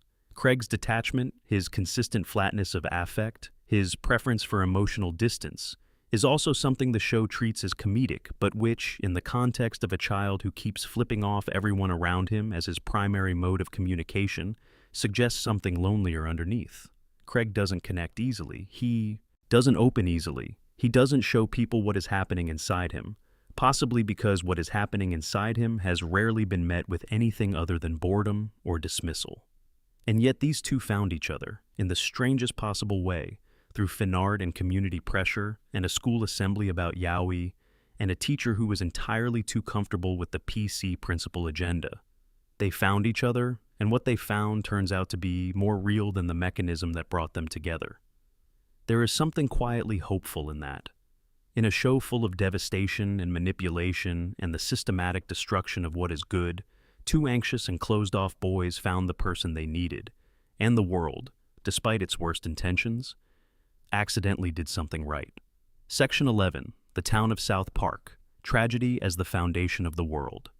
I want to step back from the individual characters for a moment and look at the town itself, because I think there is something important to say about the way South Park, the place, not just the show, functions as a container for tragedy. South Park, Colorado is small, very small, roughly 400 families, one elementary school, one church, a few restaurants, an unfortunate number of catastrophic events. It is, in the show's geography, a town that experiences things far out of proportion to its size. In any given season, South Park might deal with alien invasions, zombie outbreaks, global corporate schemes, cults, celebrity vendettas, government conspiracies, and at least one genuine existential threat to the fabric of reality. The town is a disaster magnet, which is part of how the show works as satire. South Park is America in miniature, and the disasters that befall it are reflections of American anxieties at the moment the episodes were produced. But the tragedy of the town goes deeper than the events that happen to it. The tragedy of South Park is structural. It is built into the basic arrangements of who lives there, how they relate to each other, and what they value. The adults of South Park, as a collective, are almost uniformly incapable of protecting the children in their care. Not because they are evil. The show is careful, most of the time, to maintain the distinction between stupidity and malice, and most of the adults lean toward the former, but because their capacity for reason abandons them under any meaningful pressure. They panic, they follow, they form mobs around bad ideas with an efficiency that suggests they have been waiting for someone to give them permission. The economy of the town is also quietly devastating. The McCormicks are not the only poor family, but they are the most visible. Poverty is the backdrop against which Kenny's story plays out, and it is a background that the show never fully addresses, because addressing it would require a different kind of show. South Park is, among other things, a show about class that doesn't quite want to be a show about class. The children from more comfortable families have resources and options that Kenny's family never has. These differences play out in small ways in hundreds of episodes without ever being made fully explicit. The town is stratified, and the stratification matters, and nobody in the show's world seems to notice. The geography of South Park is also worth noting. It is surrounded by mountains. It is remote. It is, in some ways, a world unto itself, a closed system. The events that happen there tend not to have meaningful consequences in the outside world, and the outside world tends not to reach in. When something terrible occurs in South Park, the resolution tends to be internal, generated by the people who live there. This is both a comic convenience and a subtle tragedy. There is no cavalry coming. There is no outside intervention. Whatever South Park is going to be, it is going to be from within its own resources. And its resources, as demonstrated across 28 seasons, are limited. The children of South Park are, in this context, the town's actual moral center. Stan and Kyle and Kenny and Cartman and Butters and Tweak and Craig and the rest. They are the ones who navigate each crisis, who generate the moral reasoning, who arrive at whatever understanding is available. The adults fail. The institutions fail. The church, the school, the government, the media, all of them, in different episodes in different ways, demonstrate their inability to produce genuine understanding or lasting improvement. But the children keep going to school on Monday. They keep being 8 years old, or 9, or 10. The show has always been deliberately vague about their exact aging. They keep showing up on the corner to wait for the bus. They keep having the conversations and making the arguments and living in the world that the adults around them made and continue to make badly. There is a specific kind of tragedy in a world that depends on its children to be wiser than their parents, where the boys are perpetually processing situations that no child should have to process, moral catastrophes generated by adult failures, political disasters precipitated by adult fears, cultural crises produced by adult appetites. And they do process them. They argue them out and reach conclusions and deliver the speeches and learn the things and then watch the world reset around them and do it all over again. The reset is its own tragedy. Because the show runs on a logic of continuity with inconsistency, Major events can be acknowledged in one episode and forgotten in the next. Characters can die and return without explanation. The political and social landscape of the town can shift dramatically between seasons without leaving any residue. This is a feature of the show's structure that allows it to remain reactive, to respond to current events without being trapped by its own history. But within that structure, there is a melancholy implication. The boys have learned things, made discoveries, achieved understandings, and watched those understandings dissolve into the next season's starting position. They have been through things, and the world does not remember. The town forgets. The adults return to their usual dysfunction. The institutions restore their usual failures. And Monday comes, and the boys go back to school and start again. There is a version of South Park that has been running continuously since 1997, in which 4 boys in a small mountain town keep trying to make sense of a world that keeps refusing to be sensible. They have not aged. They have not moved away. They are still there, still on the corner, still waiting for the school bus, still arguing about the things that the adults have made a mess of. That is a tragedy. Not a dramatic one, not one with a clean arc and a defined resolution. Just the quiet, continuous tragedy of trying. In a world that keeps testing whether the trying means anything. And continuing to try, because what else are you going to do? That persistence, that specific South Park persistence, the bootstrapping resilience of a show that keeps making new material out of a world that keeps providing it, is maybe the most honest thing about the whole enterprise. It does not promise that things get better. It does not deliver redemption arcs on schedule.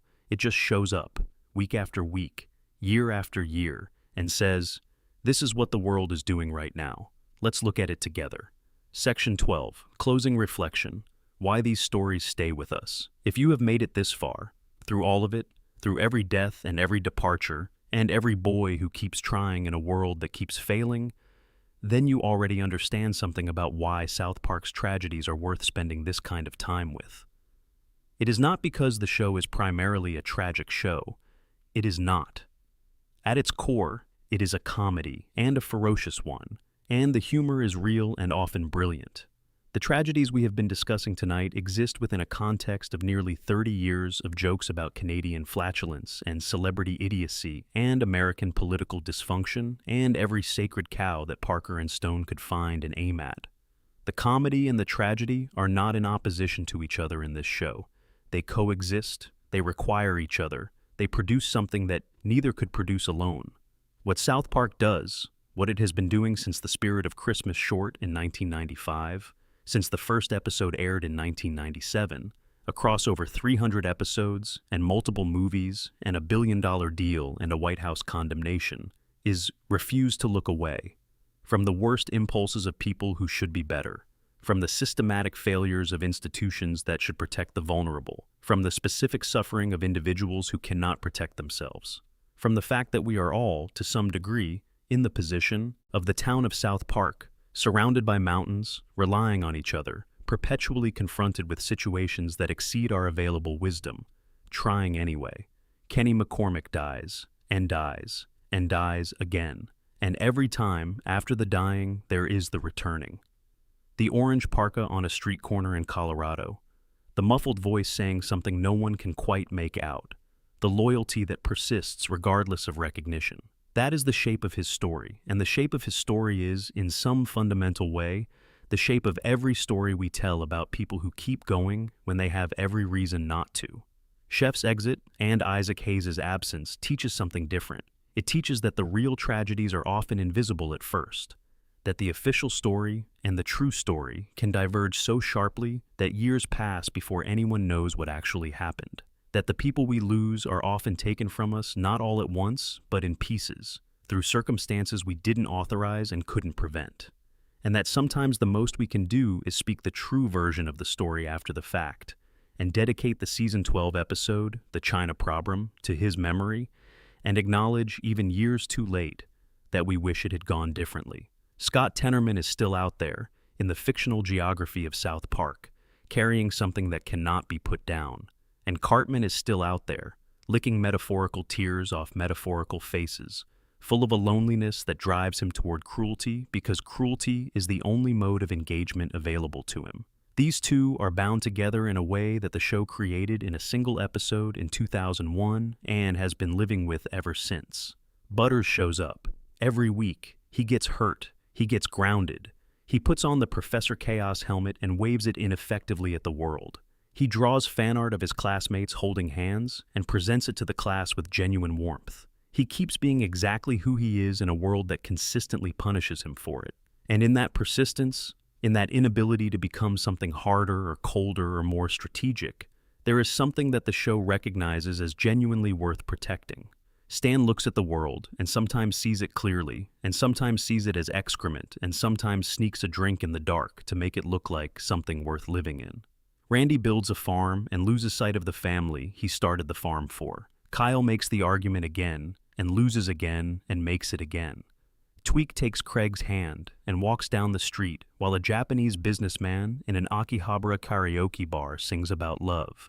And all of this happens in a small mountain town surrounded by mountains, where the school bus comes every morning, and the children go to school, and the adults fail in all their familiar ways. And the week resets, and it starts again. The reason these stories stay with us is not that they are unusual. It is that they are, in the specific exaggerated register that South Park operates in, deeply familiar. The child who keeps dying and keeps coming back. The person whose departure was decided by someone else. The moment when a running joke becomes real and hurts in a way you didn't expect. The boy who cannot stop being good despite everything. The dad who disappears into his own needs. The kid who makes the right argument and loses anyway. The couple that found each other through the strangest route imaginable and turned out to be exactly right for each other. These are not animated characters, or they are animated characters, but they are also something else. They are the shapes that human experience takes when you look at it from enough distance to see the patterns. They are the things we recognize in ourselves and in the people we know, made legible through the particular distortion of construction paper comedy. Parker and Stone made something extraordinary with this show. Not just a cultural institution, not just a business, not just a platform for political commentary, and celebrity takedowns, and religion baiting, and the most elaborately creative methods of killing a fictional child in the history of animation. They made something that tells the truth about human experience in a register that human experience is rarely willing to use. The register of the absurd, the register of the vulgar, the register of the punchline that is also, once you sit with it, something else entirely. The tragedies of South Park are real tragedies. Small ones, constructed paper ones, reset button ones, but real in the only way that stories can be real, which is that they produce genuine feeling in the people who encounter them. They produce the kind of recognition that makes you sit quietly for a moment after the credits roll. Not because you are sad exactly, but because something has been seen and named that you had felt but not had the words for. That is what great art does. South Park, at its best, is great art in a ridiculous container. A tiny town in the mountains, 4 boys on a corner, the school bus coming, and the whole complicated weight of being alive played out in the space between a fart joke and a moral argument that nobody wanted to hear. The bus arrives. They get on. It starts again. If you made it all the way to here, all the way through Kenny and Chef and Scott Tenorman and Butters and Randy and Cartman and Kyle and Stan and Tweek and Craig and the whole broken lovely town of South Park, thank you, genuinely. That means something to me, knowing you were here for all of it. If any of this gave you something to think about, or something to feel, or even just a comfortable hour in the dark with the lights low, that is exactly what I was hoping for. Hit the like button if you enjoyed it, subscribe if you want more of this, and I will see you in the next one. Sleep well. End of script section 13. The McCormick family. Poverty as a South Park tragedy. We have spent a great deal of time talking about Kenny McCormick as a character, his deaths, his returns, his Mysterion lore, the episode that finally made his loss real. But there is a dimension of his story that tends to get overshadowed by the supernatural and comedic elements. And I want to sit with it properly, because I think it is the thread that ties everything about him together. Kenny McCormick is poor, not cinematic poor, not lovably poor, but spirited and charming poor. Genuinely, practically poor in a way that the show depicts with a consistency and a lack of sentimentality that is unusual for an American animated comedy. His house is small and visibly deteriorating. The walls are thin, the furniture is mismatched and worn. His parents' relationship with alcohol is not a running joke, but a background constant, a texture of the household that has been present in every episode that takes place inside it since the beginning. His clothes are always the same, the orange parka, worn and slightly too small, that covers most of his face. The parka is the symbol. That parka is simultaneously the source of his constant near unrecognizability. It muffles his voice, obscures his face, makes him the most visually ambiguous member of the group, and a direct representation of his economic reality. He wears it because it is what he has. It was probably handed down. It is the kind of garment that people of limited means wear not because it is comfortable or stylish or even practical in every situation, but because it is there. And that garment is the thing that makes Kenny the invisible character, the one whose face we almost never see fully, the one whose words we cannot make out, the one who can die and be forgotten until he shows up again at the corner the next morning, indistinguishable in his orange parka from the Kenny who died the episode before. The economic condition of his family has translated directly into a visual and narrative condition of near absence. There is something in this that goes beyond clever visual design. It is a statement about what economic marginalization actually does to a person's legibility in the world. People with resources, people like Kyle's family, with a successful attorney for a father and a comfortable suburban home and a social network that includes professionals and community leaders, are seen. Their problems receive attention, their presence is noted, their departure is mourned, whereas Kenny, in his parka, from his crumbling house at the edge of town, exists in a register of visibility that the show consistently refuses to fully resolve. He is there. He is there every episode, and he is almost impossible to see. His parents, Stuart and Carol, are not villains. The show never positions them as villains. They are two people who are, quite simply, drowning. Drowning in poverty, in alcohol, in the accumulated weight of a life that has not gone the way lives are supposed to go. They love their children. They love Kenny and his sister Karen in the way that people who are barely keeping their heads above water love the things that matter to them, with a fierce and somewhat abstract affection that is not always manifested in the specific, present, attentive care that children actually need. The episode Casa Bonita from Season 7 contains a moment about Kenny's home that is easy to miss. Cartman, in the process of one of his elaborate schemes, ends up hiding Butters in a fallout shelter and convincing him that civilization has ended. The reason Cartman is so desperate to go to the restaurant Casa Bonita, a real Mexican restaurant in Denver that the show depicts as a kind of personal paradise, is that it is expensive and his mother won't take him. Kenny could never go to Casa Bonita under any normal circumstances. Not because his mother wouldn't want to take him, because the admission price and the food and the whole experience is simply beyond what the McCormick household can afford. This is never stated explicitly in the episode. It doesn't need to be. It is simply part of the background reality of who Kenny is and what his life contains and doesn't contain. Parker and Stone have always been careful to embed Kenny's poverty as texture rather than storyline. They are not interested in making South Park a show that deals directly with economic inequality as a subject, because that is not the kind of show they are making. But they are interested in having the economic reality be present and honest. And so, Kenny's poverty is always there, in the background, shaping everything about who he is and how the world sees him. His sister Karen deserves a specific mention here. Karen McCormick, who is younger than Kenny, appears occasionally in later seasons, in a role that has become one of the show's most quietly devastating emotional presences.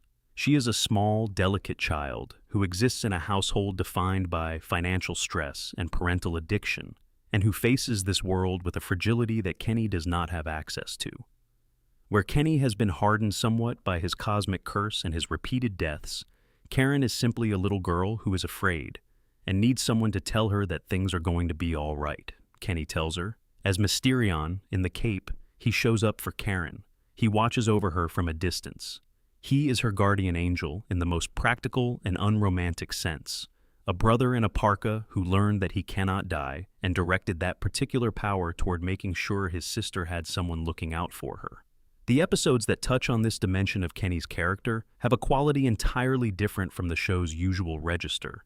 They are soft, they are protective, They are the clearest evidence that underneath the gag, underneath the deaths and the resurrections and the muffled voice and the Cthulhu lore, there is a boy who loves his sister and will do anything to keep her safe. That combination, the cosmic joke and the genuine love, is what makes Kenny the character he is.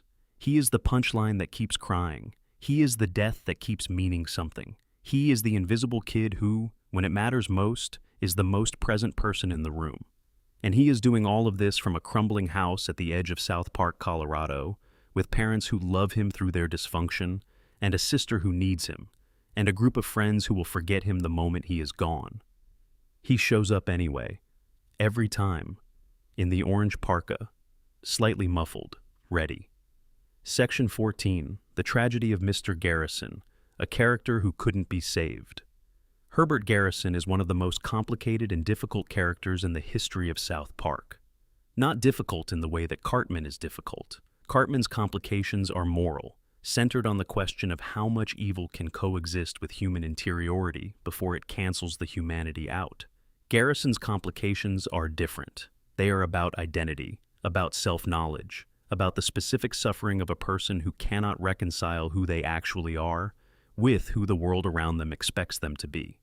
Garrison has been the boys' teacher since the very first episode.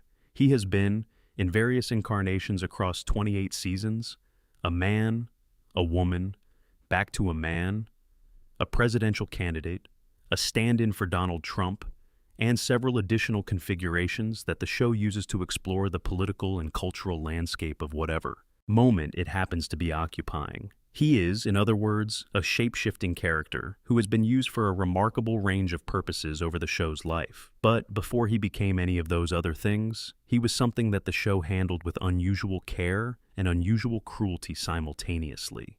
Garrison is, from the earliest seasons, a closeted gay man. This is established in the fabric of his character long before the show makes it explicit, in the way he responds to the gay characters around him, in the tension between his conservative politics and his visible discomfort with his own desires, in the specific way he attacks things that represent what he secretly is.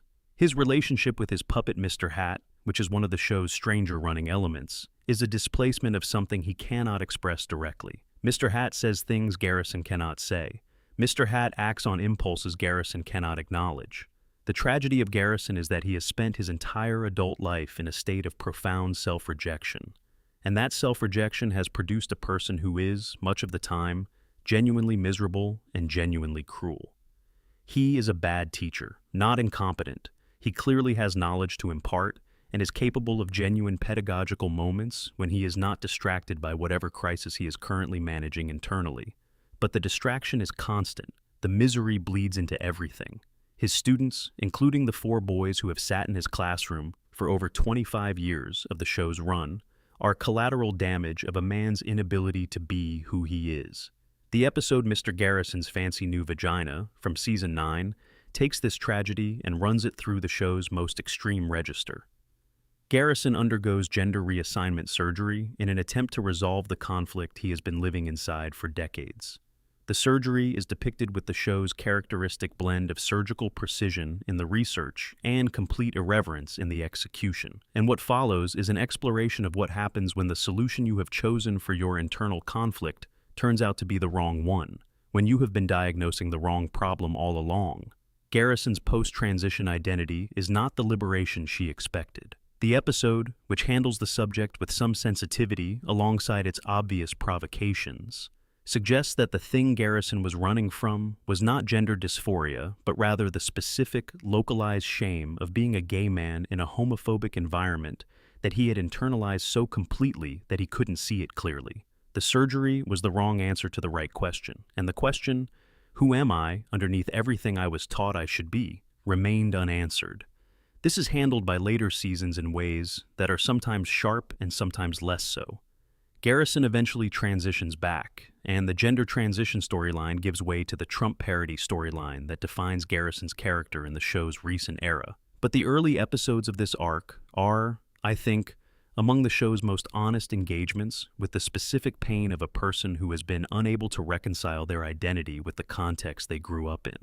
The teacher-student relationship that Garrison has with the boys is worth dwelling on, because there is something genuinely sad about a man who has been charged with educating and caring for children while carrying a level of internal pain that makes genuine care nearly impossible.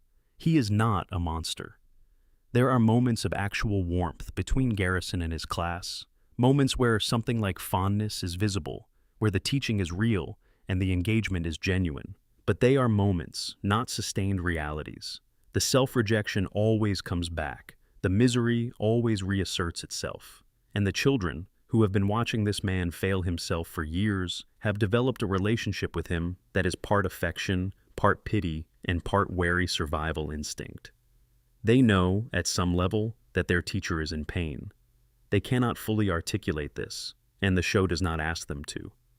But the dynamic is there, in the way they handle his rages and his obsessions with a practiced efficiency that suggests long familiarity. They have learned how to navigate around his suffering. That is not something children should have to learn. What Garrison might have been in a different world is a harder question. He is clearly intelligent. He is capable of insight when he is not entirely consumed by the conflict inside him.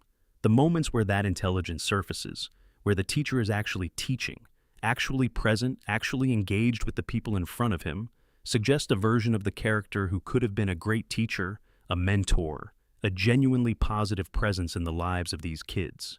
What happened instead was the long erosion of a man who spent too many decades refusing to know himself. He deserved better. In a different world, with different circumstances and different permission structures, he might have found a way to be who he was without all that damage.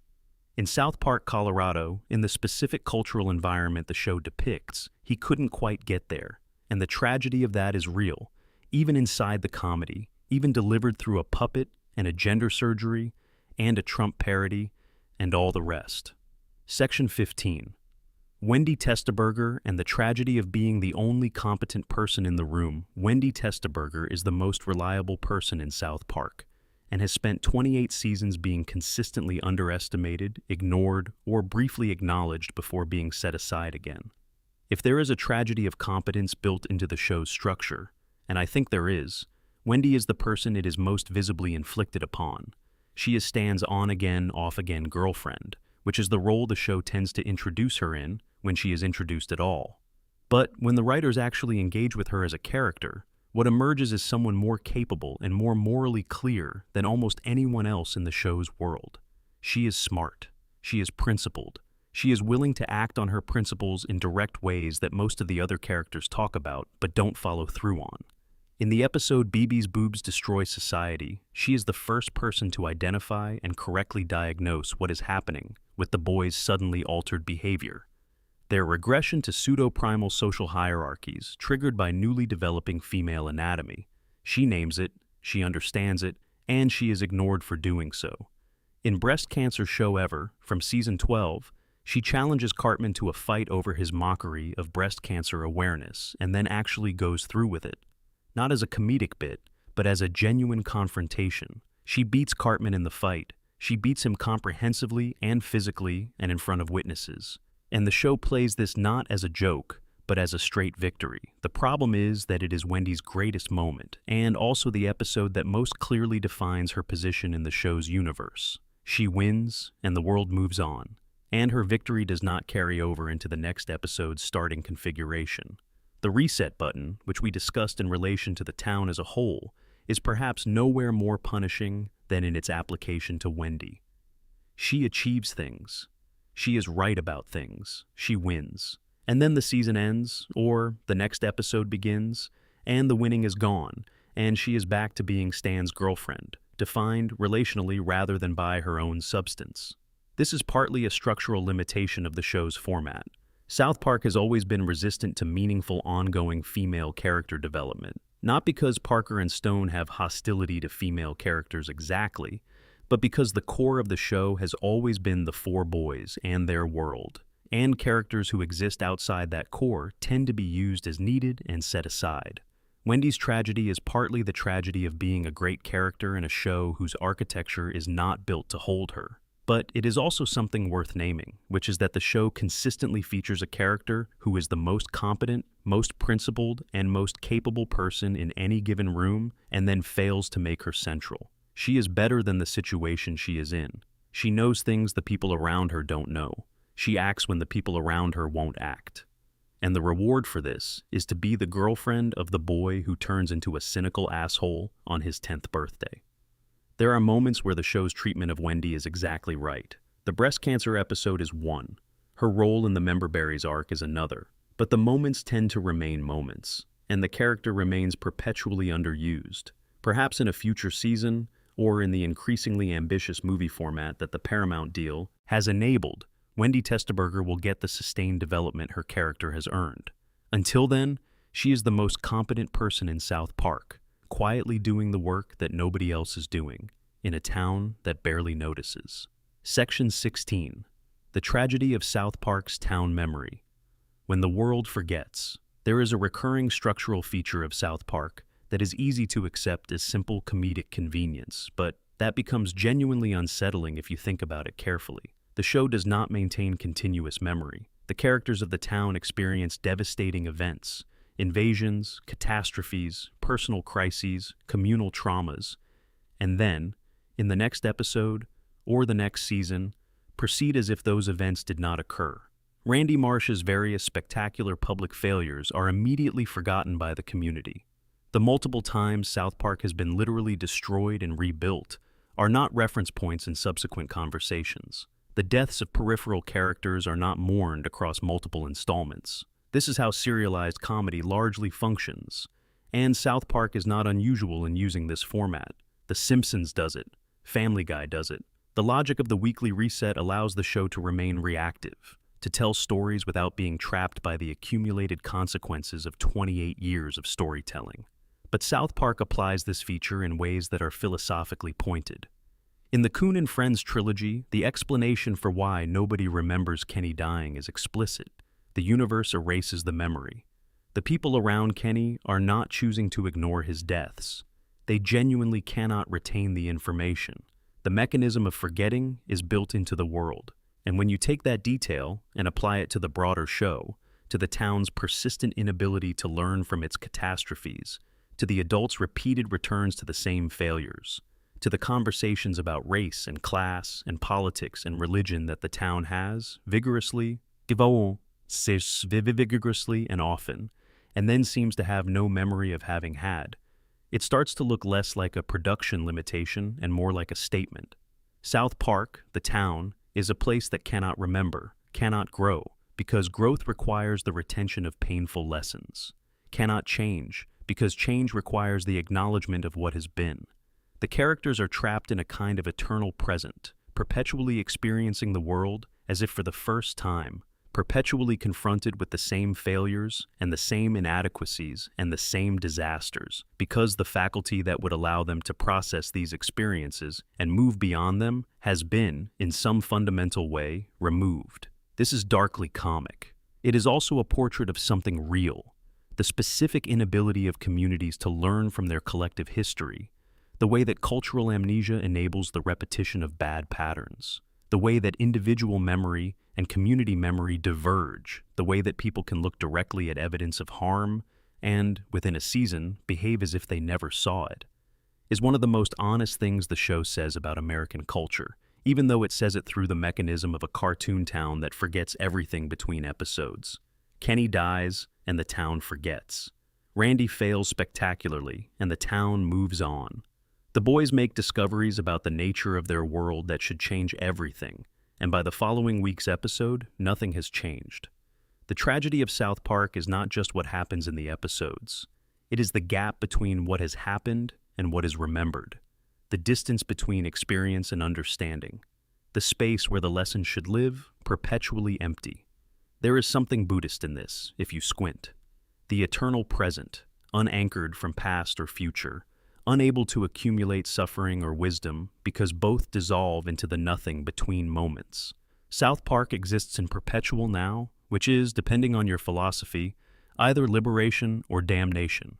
In this specific construction paper Mountain Town, it tends to look more like the latter. Section 17. When South Park was afraid. The Tragedy of 201. We have spent most of this script talking about tragedies that are internal to the show's fiction. the suffering of characters, the losses of actors, the structural darkness built into how the world of South Park operates. But there is one tragedy in the show's history that stepped outside the fiction entirely, that happened in the real world, and shaped the show in ways that are still visible today. And I think it belongs in this conversation, because it is, in its own way, one of the saddest things in the story of South Park. In April 2010, the show aired its 200th and 201st episodes, milestone installments in which every celebrity the show had ever mocked filed a class action lawsuit, and the whole thing spiraled into an exploration of the specific immunity from mockery that Muhammad, the prophet of Islam, apparently possessed. The episodes were brilliant. They were also the target of death threats. A website posted a warning that Parker and Stone might end up like Theo van Gogh, the Dutch filmmaker who had been murdered for making a film that criticized Islam. The post included the addresses of Comedy Central's offices. The FBI got involved. Parker and Stone, for a period of weeks, were living with security because they had made a cartoon.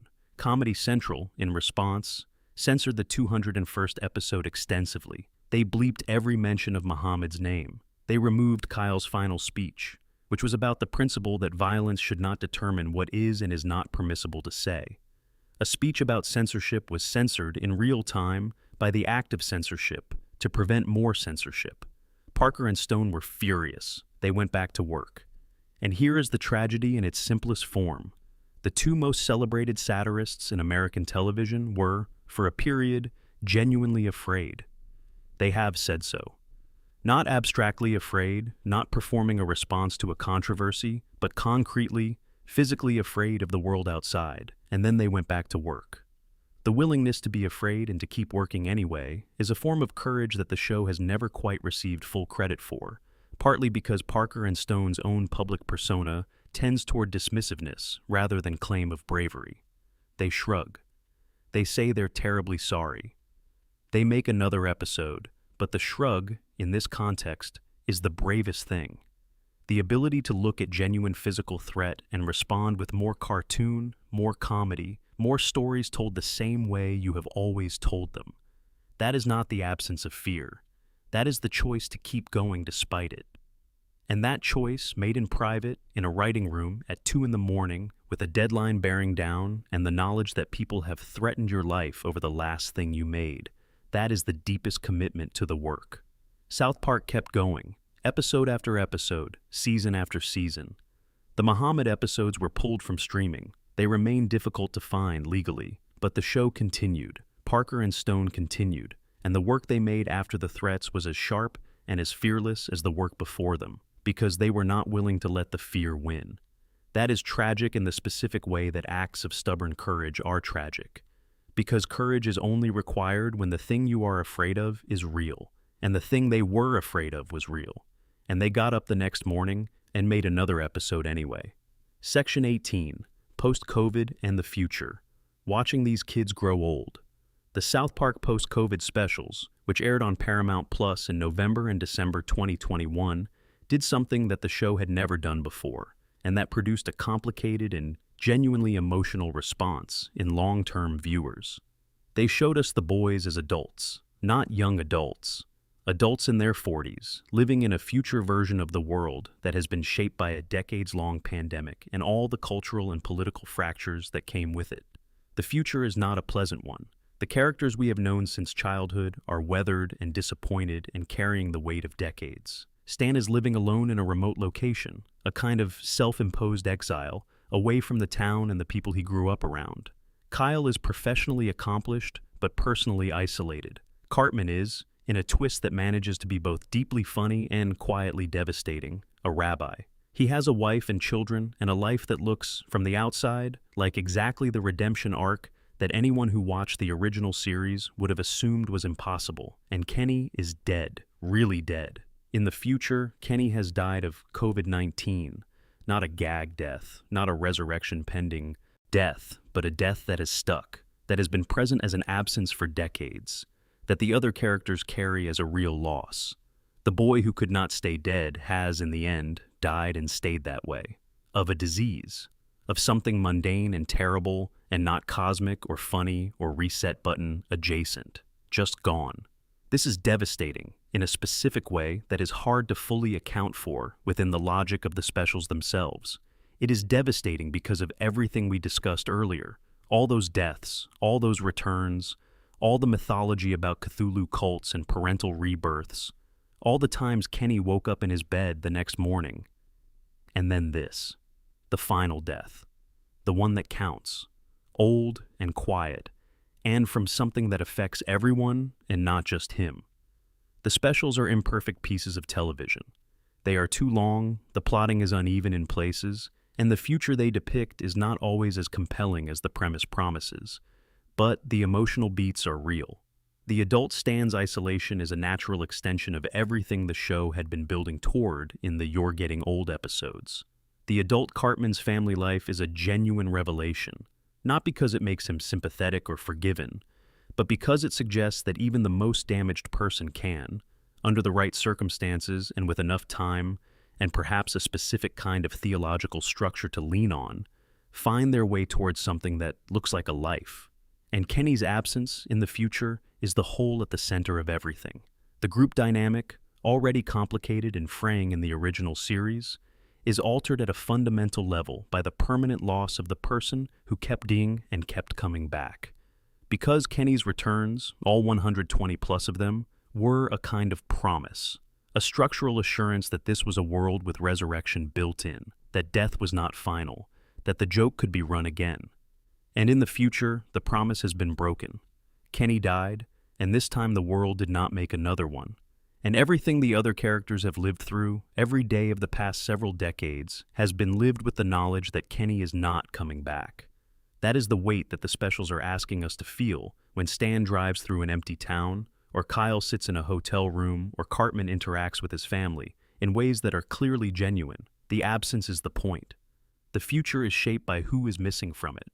We have not yet seen where the show goes in its 27th and 28th seasons. These most recent installments are still playing out at the time of this script, but the post-COVID specials opened a door that cannot quite be closed. We have seen what happens when the show looks forward. We know what the future holds in at least one possible version of this world, and that knowledge inflects the present episodes in ways that are quiet and strange and genuinely affecting. These kids we have been watching for nearly 30 years are going to grow up. In the fictional space of the post-COVID specials, they already have. And the adults they became are complicated and damaged, and carrying their histories in the specific ways that the original show made inevitable. Stan's cynicism calcified into isolation. Cartman's manipulativeness found a channel in religious community. Kyle's principled exhaustion became professional success at the cost of personal connection. And Kenny is not there. But he was there. He was there for all of it, in the orange parka, muffled and visible and dying and returning until the day he didn't return. He was there at the corner, waiting for the school bus, every morning of every season, in every episode where the show remembered that he mattered. He was there. That has to be enough, because it is what we have. Final reflections on crying at construction paper. I want to end with something small, because I think small is where the real feeling lives. Somewhere in the course of 28 seasons and nearly 340 episodes of South Park, most of us who love the show have cried. Maybe not a full cry, maybe just that thing that happens where your eyes get wet and you look around the room self-consciously as if someone might be watching you tear up over an animated child dying of muscular dystrophy, or a soul singer who never got to say goodbye to his character, or a 10-year-old boy watching his parents separate while Fleetwood Mac plays. Maybe just that. But that is enough. That is the thing that matters. The fact that South Park can make you cry is not incidental to what it is. It is central.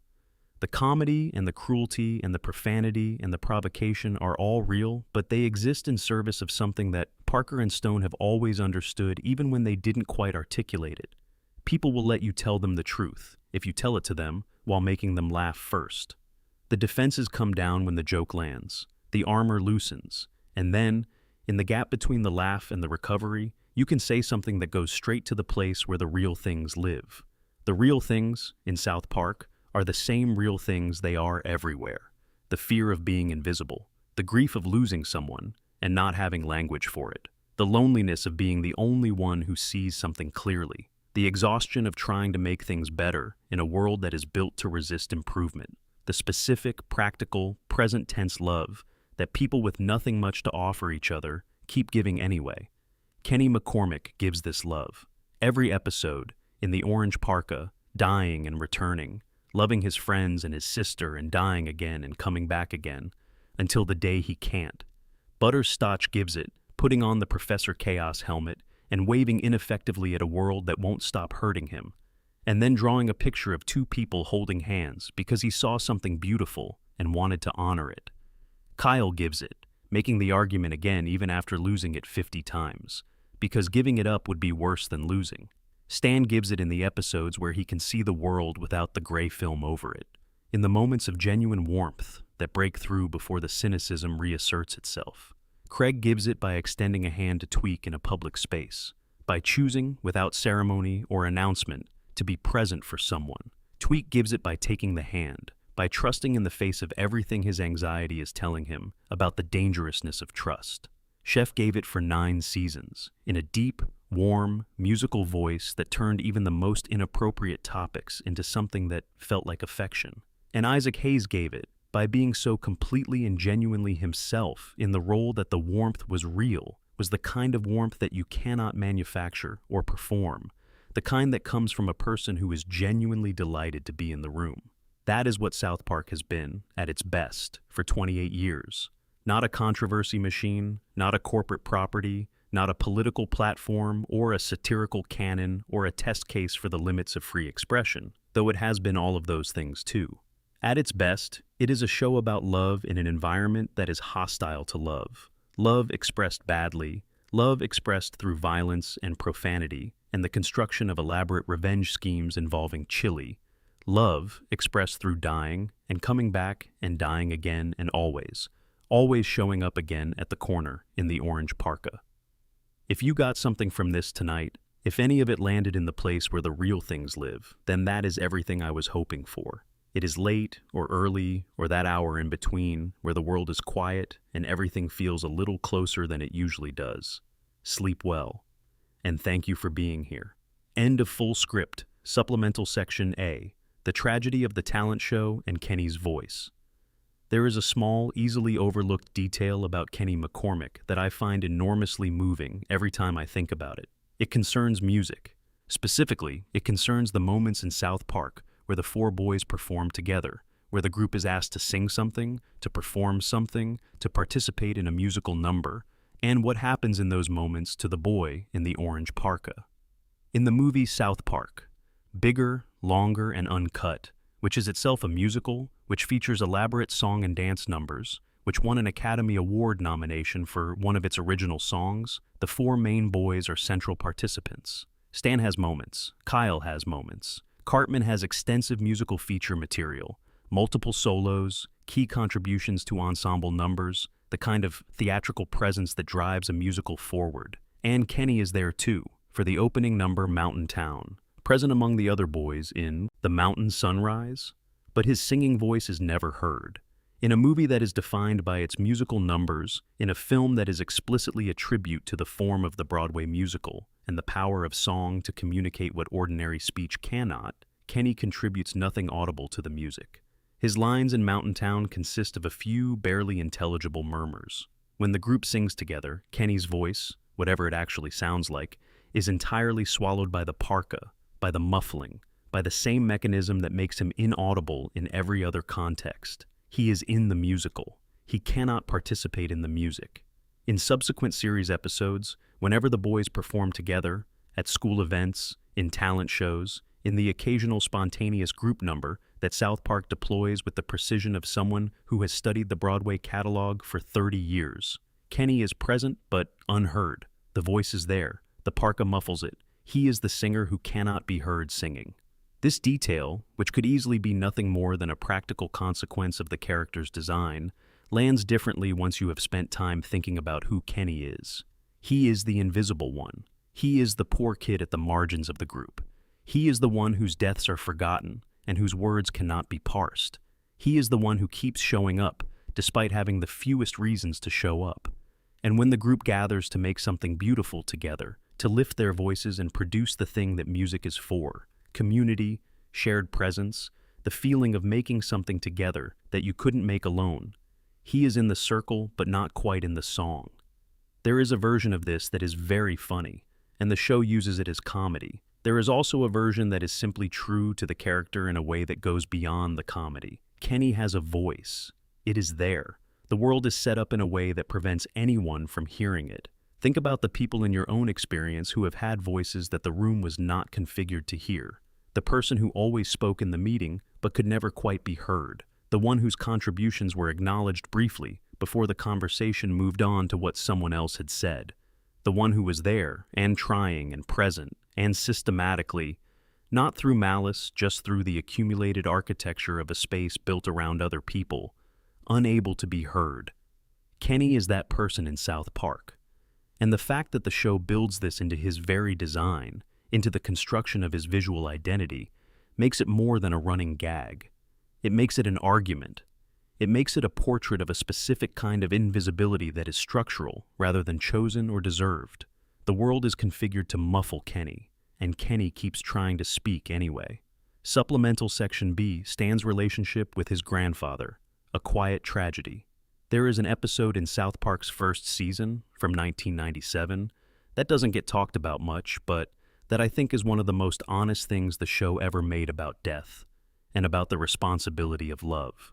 It is called Death, and it aired on September 17, 1997, and it concerns Stan's grandfather Marvin, who is very old and tired and wants to die. Marvin Marsh is over 100 years old. He has been sitting in his chair for as long as Stan can remember, always there, always old, always wanting Stan to help him die. Every time Stan visits, his grandfather makes the request, "Kill me, Stanley. Please, Stanley. Just kill me." And Stan, who is 8 years old and who loves his grandfather in the specific uncomplicated way of a child who has known a person his whole life, cannot process this request. He finds it horrifying. He runs from it. He brings it to his friends, who find it equally baffling and slightly funny, because they are 8, and death is still abstract enough to be comedy. The episode is ostensibly about the parents' campaign against Terrence and Philip, the flatulent Canadian comedy duo whose show the boys love, and whose vulgarity the South Park parents find unconscionable. This is the meta episode in which the South Park parents' reaction to their children's TV show mirrors the real-world parents' reaction to South Park itself. It is a clever piece of self-referential comedy, but the Marvin subplot is doing something else entirely. It is asking, in the specific and unbeautiful language of a cartoon, about children, what we owe people we love who are suffering and ready to leave. Marvin has lived long enough. He is tired. He is in pain. He has watched everyone he has ever loved die ahead of him, and found himself stranded in an age where nothing is familiar and everything is unfamiliar, and there is no company left from his own time. He wants to rest. He is asking his grandson to be the person who lets him. And Stan cannot do it, not because he is selfish or cowardly or doesn't love his grandfather, because he is 8 years old and death is still the most incomprehensible thing in the world, and the person asking him to facilitate it is someone he loves and cannot imagine the world without. The resolution of the episode is that death himself shows up, the Grim Reaper, in the show's literal-minded way, and Marvin gets his wish, though not through Stan. But the moment where Stan finally goes to his grandfather and sits with him and holds his hand and says something that passes between them that we never quite hear, that moment is real. That moment is the show saying something true about what children are asked to carry when the people they love are dying, about the weight of that request and the love underneath it and the impossibility of the position it creates. Marvin Marsh appears in subsequent seasons, which is the show's characteristic relationship with death and continuity. He is back, present in the Marsh household, part of the family texture. The death episode is filed under the first season and referred back to occasionally but not dwelt upon. The show moves on. But the moment where Stan sat with his grandfather and held his hand is still there, somewhere in the archives. It is still one of the most honest things the show ever did with the space between a fart joke and a moral truth. And it is still, if you go back and watch it, genuinely moving. Supplemental Section C: South Park and Real Grief. The episodes that came from pain. Trey Parker has said, in various interviews, that the best South Park episodes tend to come from personal places, not from cultural observation or political analysis or satirical targets identified through media consumption, but from things that actually hurt. The Bloody Mary episode came from a real drunk driving incident involving his own father. The Big Gay Al episode came from the desire to see a gay character depicted with genuine warmth at a time when that was unusual on television. The Man-Bear-Pig arc came from genuine uncertainty about climate change that was later replaced by genuine conviction. And then, in one of the most remarkable moments in the show's history, the show acknowledged the correction on air. This relationship between personal pain and comedic output is one of the most interesting things about South Park as a creative work. It is a show that weaponizes discomfort and transforms private experience into public comedy, which is what all great satire does, but which requires a specific kind of willingness to be exposed in the making of it. The Lion Cartman character, Cartman's mother, the enabler, the person whose love cannot quite take the shape that love needs to take to be useful, is, in some interviews, connected to things in Parker's own childhood observations, though not directly autobiographical. The Randy Marsh character, with all his spectacular failures and genuine love and consistent inability to hold himself together for the people who need him to hold together, has been read by many fans and critics as a vehicle for Parker to examine specific dynamics around fatherhood and masculinity that he observed or experienced or both. Whether or not these readings are precisely accurate is less important than the fact that the characters have the texture of observations that cost something to make. They feel true in a way that purely intellectual constructions often don't. Kenny's poverty is real in this sense. Parker and Matt Stone grew up in Colorado, in the working and middle classes, and the specific texture of economic difference that the show builds around Kenny. The crumbling house, the parental dysfunction, the parka that is always the same because it is the one parka, comes from observation that is grounded, not from experience of poverty itself, but from the observation of what poverty looks like from the outside, which is already more than most animation bothers with. The tragedy of South Park, viewed through this lens, is partly the tragedy of comedy itself. The way that the funniest material tends to emerge from the most painful places, the way that the ability to make something hurt into something funny requires a kind of courage that is rarely named or credited, the way that the audience's laughter is built on a foundation of the creator's actual experience of something difficult. Parker once described the writing process as starting from fear.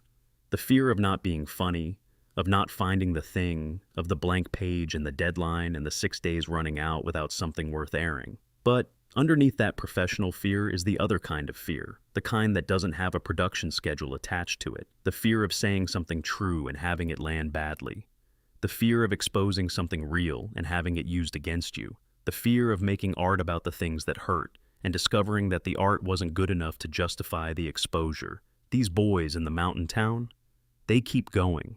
Parker and Stone keep going. The town keeps going. And somewhere in all that going, in the accumulated seasons and episodes and controversies and returns, something has been built that contains more actual human truth than it probably should, given that it is made of construction paper and fart jokes and the recurring murder of a boy in an orange parka. That is the real tragedy of South Park, and also the real gift. The thing that makes it worth watching, worth spending this kind of time with, worth staying up past midnight to listen to someone describe in careful detail. It is not a perfect show. It has missed, badly and specifically. It has caused pain. It has been wrong about things it was very confident about. But it has also, in episode after episode across nearly 30 years, told the truth in a way that the truth rarely gets told, loudly, rudely, with full knowledge that it would offend, and with genuine love underneath all of it. The boys are still on the corner. The bus is still coming. It is still early in the morning, in a small mountain town in Colorado, and everything is about to start again. Supplemental Section D. The mystery of what Kenny is saying. I want to close this journey through South Park's heartbreak with one more observation about Kenny McCormick, because I think he earns it, and because there is something I haven't yet said that feels important. When Kenny speaks, when the parka-muffled voice produces its soft, incomprehensible sounds, there is something happening that viewers have known about for years, but that the show itself rarely makes explicit. Kenny is saying real things. Matt Stone is actually recording real dialogue when he performs Kenny, and that dialogue, when isolated or transcribed by fans who have spent extraordinary amounts of time with headphones in, reveals Kenny as a fully articulate, often hilarious, occasionally profound participant in every conversation he is part of. He comments on things, he makes jokes, he responds specifically to what is being said around him. He is not producing noise, he is producing speech. The parka muffles it. The rest of the cast responds to it, sometimes, in ways that suggest they know what he has said. There are episodes where Stan or Kyle will react to something Kenny apparently said, and their reaction tracks with what viewers who have isolated the audio report Kenny to have actually said. He is comprehensible to the people who know him best. This is another dimension of the tragedy we have been circling all evening. Kenny is not silent. He is not inarticulate. He is not absent from the conversations happening around him. He is speaking, clearly and fully, and the world cannot hear him because of a physical condition of his presentation that has nothing to do with his intelligence or his intent or the value of what he is saying. He is fully present and systematically unheard. And in the show's mythology, this is compounded by the fact that when he dies, the memory of his death is erased. He returns, and nobody remembers what was lost. He speaks, and nobody can make out the words. He loves his friends, and his friends love him, but there is always this gap. The parka, the muffling, the death, the return, that prevents full contact.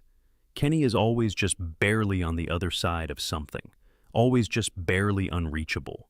In a different world, in a world where the structural conditions of his life were different, where the poverty had not produced the parka, where the cosmic curse had not produced the deaths and the forgetting, Kenny would be heard. That is the implication. The intelligence is there.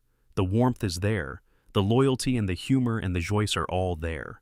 What is missing is the world's willingness to configure itself around someone who has nothing to offer except themselves. That is the tragedy. And it is, perhaps, the oldest tragedy in the world. The person who is there, fully there, speaking and loving and trying, unable to be heard because the room was not built for them. The person at the margins of every group photo, the person whose laugh is swallowed by the noise before anyone registers that they laughed. The person who keeps dying and keeps coming back and one day doesn't come back, and by then it is too late to have heard everything they were saying. Listen, the next time you watch South Park, to Kenny. Really listen, past the muffling, past the comedy, to the actual sounds of a person speaking. You might not understand every word, but you will understand that there is a voice there. There has always been a voice there. It was always worth hearing. Final end of script. Full runtime estimate. Approximately 2.5 to 3 hours, narrated at standard ASMR pace. Supplemental section E.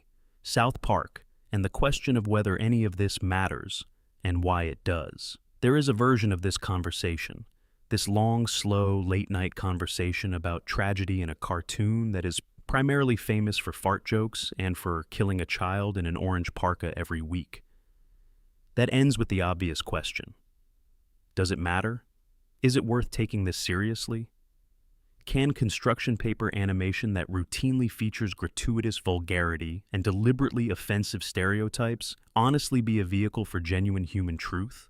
I think the answer is yes, and I want to spend some time explaining why, because I think the reasoning actually matters for understanding what makes South Park's tragedies work the way they do.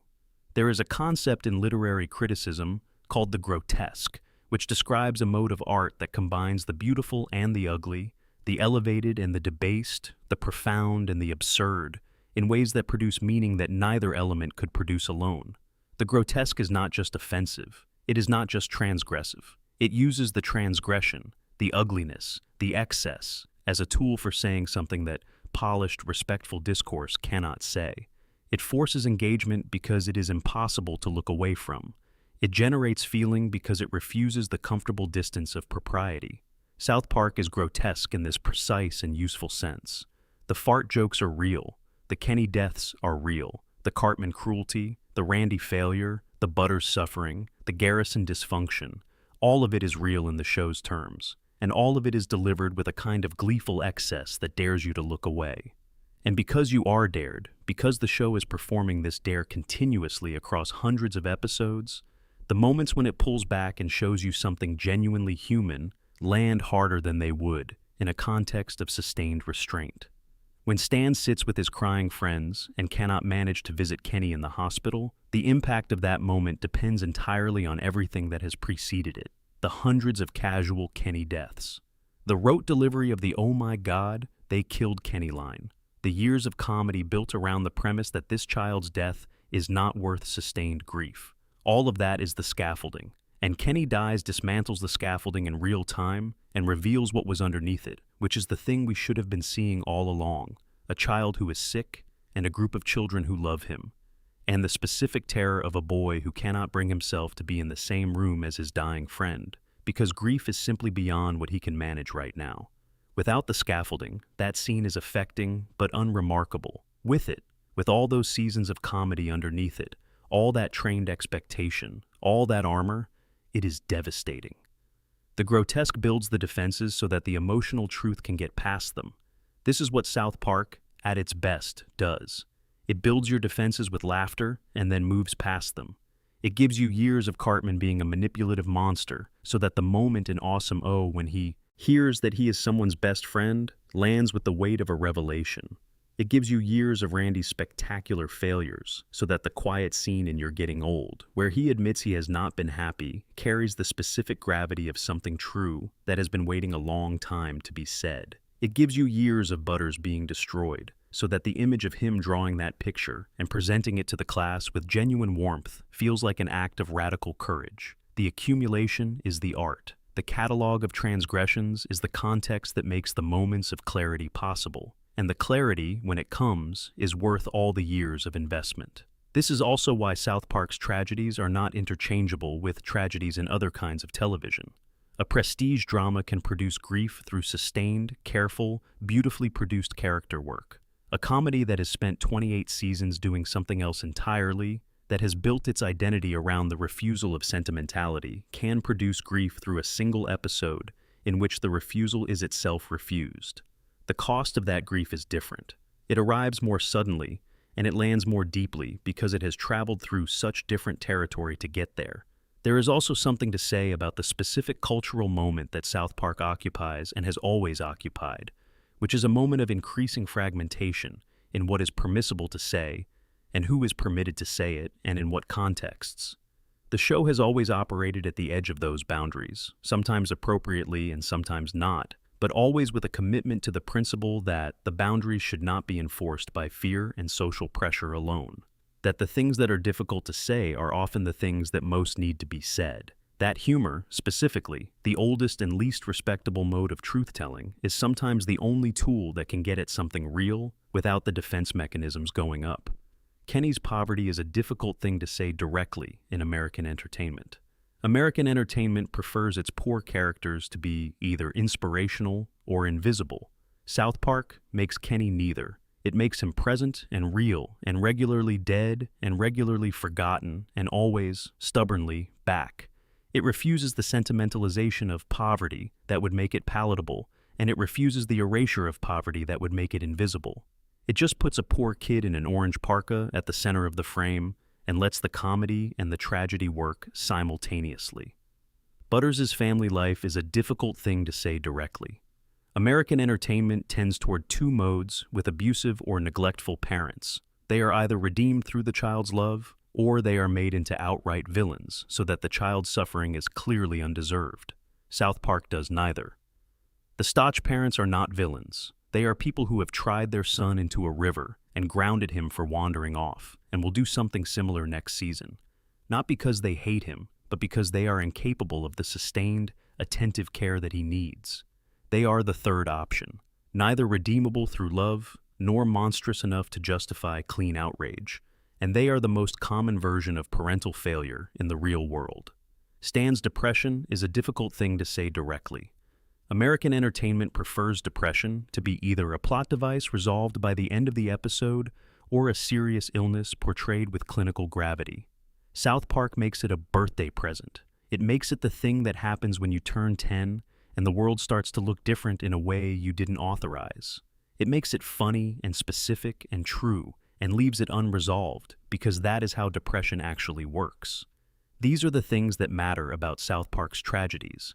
Not that they are present, but that they are present in this form, in this crude, raucous, deliberately offensive form, which is the only form that could have gotten them past the audience's defenses and into the place where they actually land. There is a line in the show's history that Parker has used to describe his approach, which is that the fear of not being funny is worse than the fear of being offensive. This is a working creative principle, not a moral position.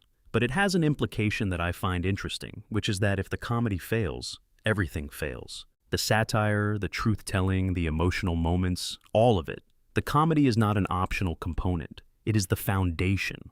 Without the comedy working, none of the rest of it works. The tragedy only functions inside the comedy.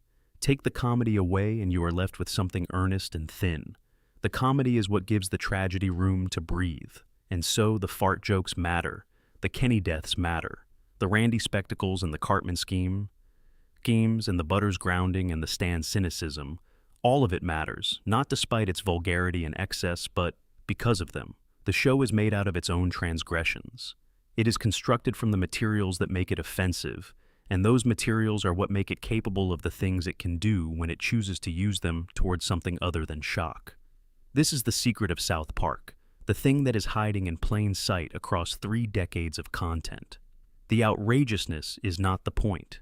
It is the vehicle.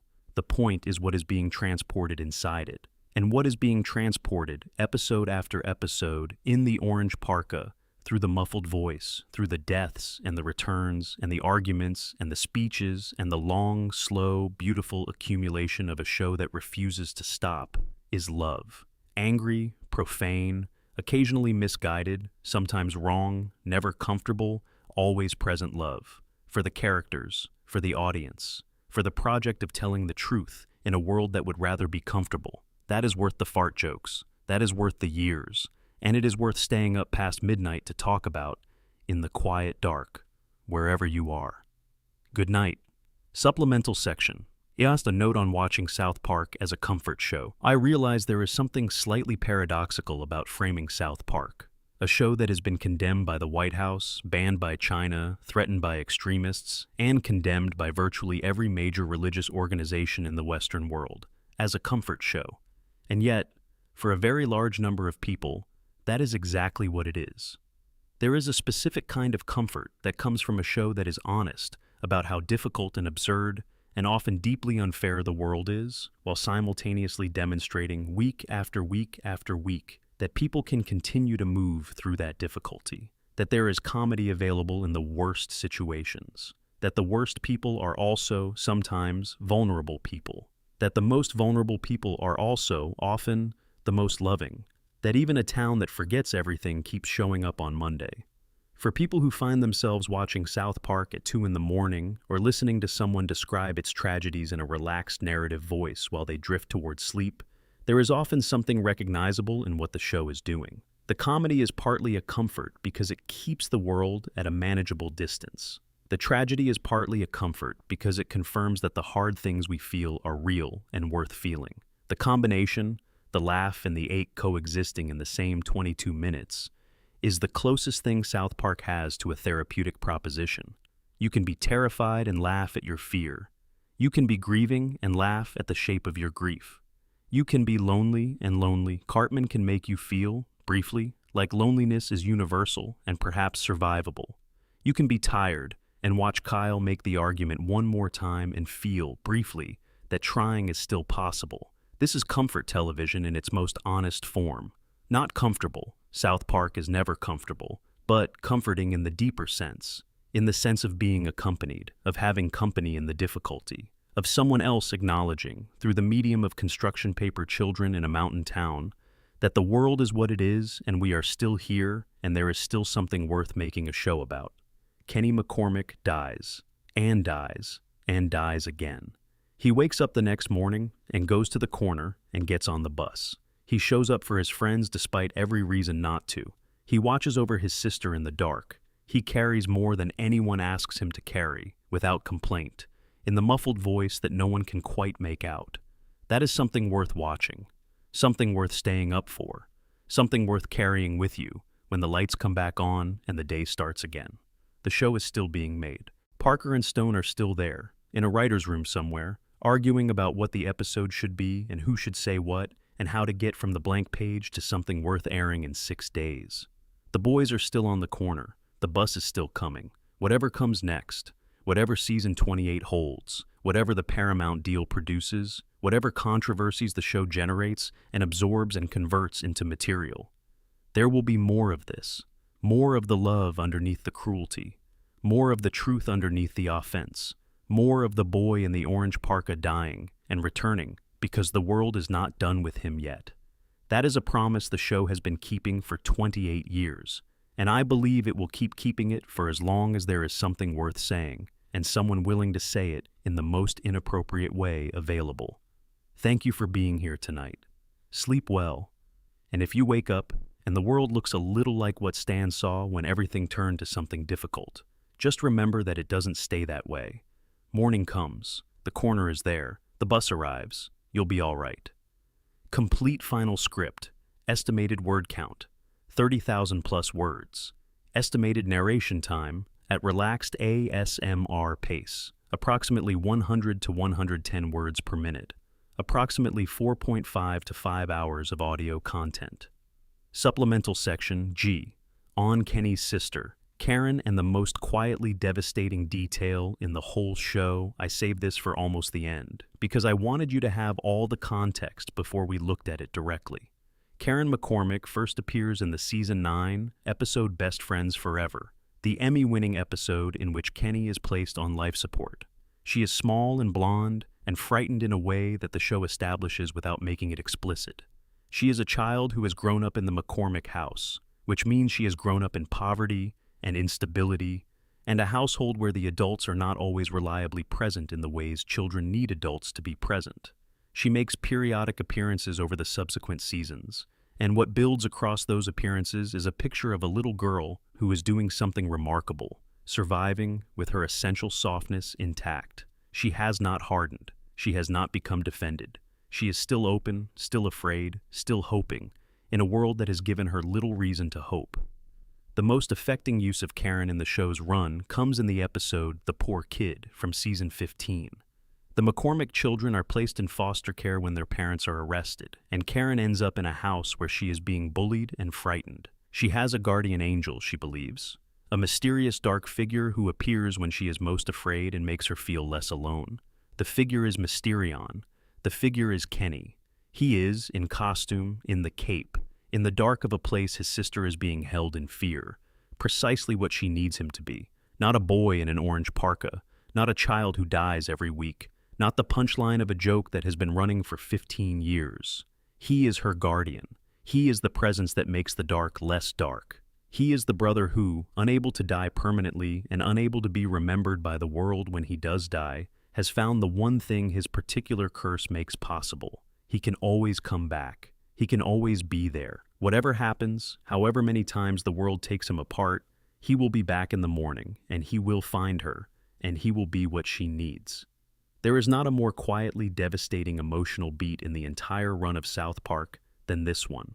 A superhero story, played with the show's characteristic comedic excess, the cape, the costume, the absurdist logic of the Mysterion mythology, containing at its center something so simple and so real that it stops you.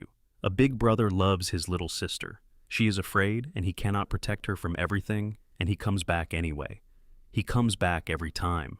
He puts on the cape and finds her in the dark and tells her, without words, that she is not alone. That is it. That is the whole thing. The deaths and the resurrections and the Cthulhu lore and the immortality curse and the 120-plus death count and the entire apparatus of South Park's most elaborate running joke, all of it is, at its foundation, this. A boy who keeps coming back because someone needs him to keep coming back. Kenny McCormick is, when everything else is stripped away, a big brother who cannot stay dead because his sister needs a guardian. The universe obliges. The world forgets. He comes back. She is not alone. That is the ending, really. Everything else, the tragedy and the comedy and the poverty and the parka and the muffled voice and the tears of unfathomable sadness, is context for this one thing: a boy and his sister. The dark and the return. again and again and again. There is nothing else in South Park quite as honest as that. And there is very little anywhere in television quite as honest as that either. I'm glad we got here. Good night. Truly final end. Estimated total word count. Approximately 30,000 words. Supplemental section H. Everything that was left unsaid. And why the unsaid matters. One of the most interesting things about spending this much time with South Park's tragedies is discovering how much the show leaves unfinished. There are threads that are raised and not resolved, characters who are given genuinely affecting moments and then return to their default positions, emotional truths that are acknowledged in one episode and ignored in the next. The show operates, partly by design and partly by necessity, in a state of perpetual incompleteness. And I think this incompleteness is itself worth examining, because I think it is one of the things that makes the show feel real in the way it does. Real grief is incomplete. Real growth is incomplete. Real love is incomplete. It starts and stops and reasserts itself, and fails in specific ways, and recovers in ways you did not predict, and never arrives at the clean resolution that stories typically provide. The people we love do not get their proper endings. The things we understand do not stay understood. They require renegotiation every season, every year, every time the circumstances change, and what we thought we knew turns out to need revision. South Park, with its reset button and its selective continuity and its 6-day production schedule that necessarily trades long-term narrative coherence for immediate responsiveness, captures this quality of life better than shows with more consistent internal logic. The incompleteness is real. The characters carry things that are never resolved. Kenny keeps dying, and the deaths keep being forgotten. Butters keeps being hurt, and the hurt keeps not quite changing him in the way that sustained harm should change a person. Stan keeps cycling through cynicism and recovery and back to cynicism, because that is what depression does. It does not resolve cleanly. It moves in and out and comes back when you thought you were past it. The show's willingness to leave things unfinished is, in this light, a form of honesty about the way that human experience is actually structured. Things do not resolve. People do not change cleanly. The same lessons keep needing to be learned. The same failures keep recurring. And in the middle of all of that recurring failure, the small acts of loyalty and care and presence that constitute love continue, stubborn and non-linear and impervious to the general entropy. This is what the quiet ending of any given South Park episode is really saying, underneath the comedy and the gross out and the political commentary. Not that things will be better tomorrow, not that the characters have learned what they needed to learn, just that tomorrow will come, the bus will arrive, the corner will be there, the world will be exactly as complicated as it was yesterday, and Kenny will be in the orange parka, and Stan will be there, and Kyle, and even Cartman, in his own catastrophic way, will be there. The show does not promise improvement, it promises presence. We will still be here next week, making this show, putting these characters back in these situations, finding the comedy in the worst of it, and the humanity in the comedy. Whatever happened this episode, we will be back. That promise, kept across nearly 3 decades, is itself a kind of love. A stubborn, difficult, occasionally infuriating love made of construction paper and profanity and the recurring deaths of a child in an orange parka. But love, real love, the only kind worth having.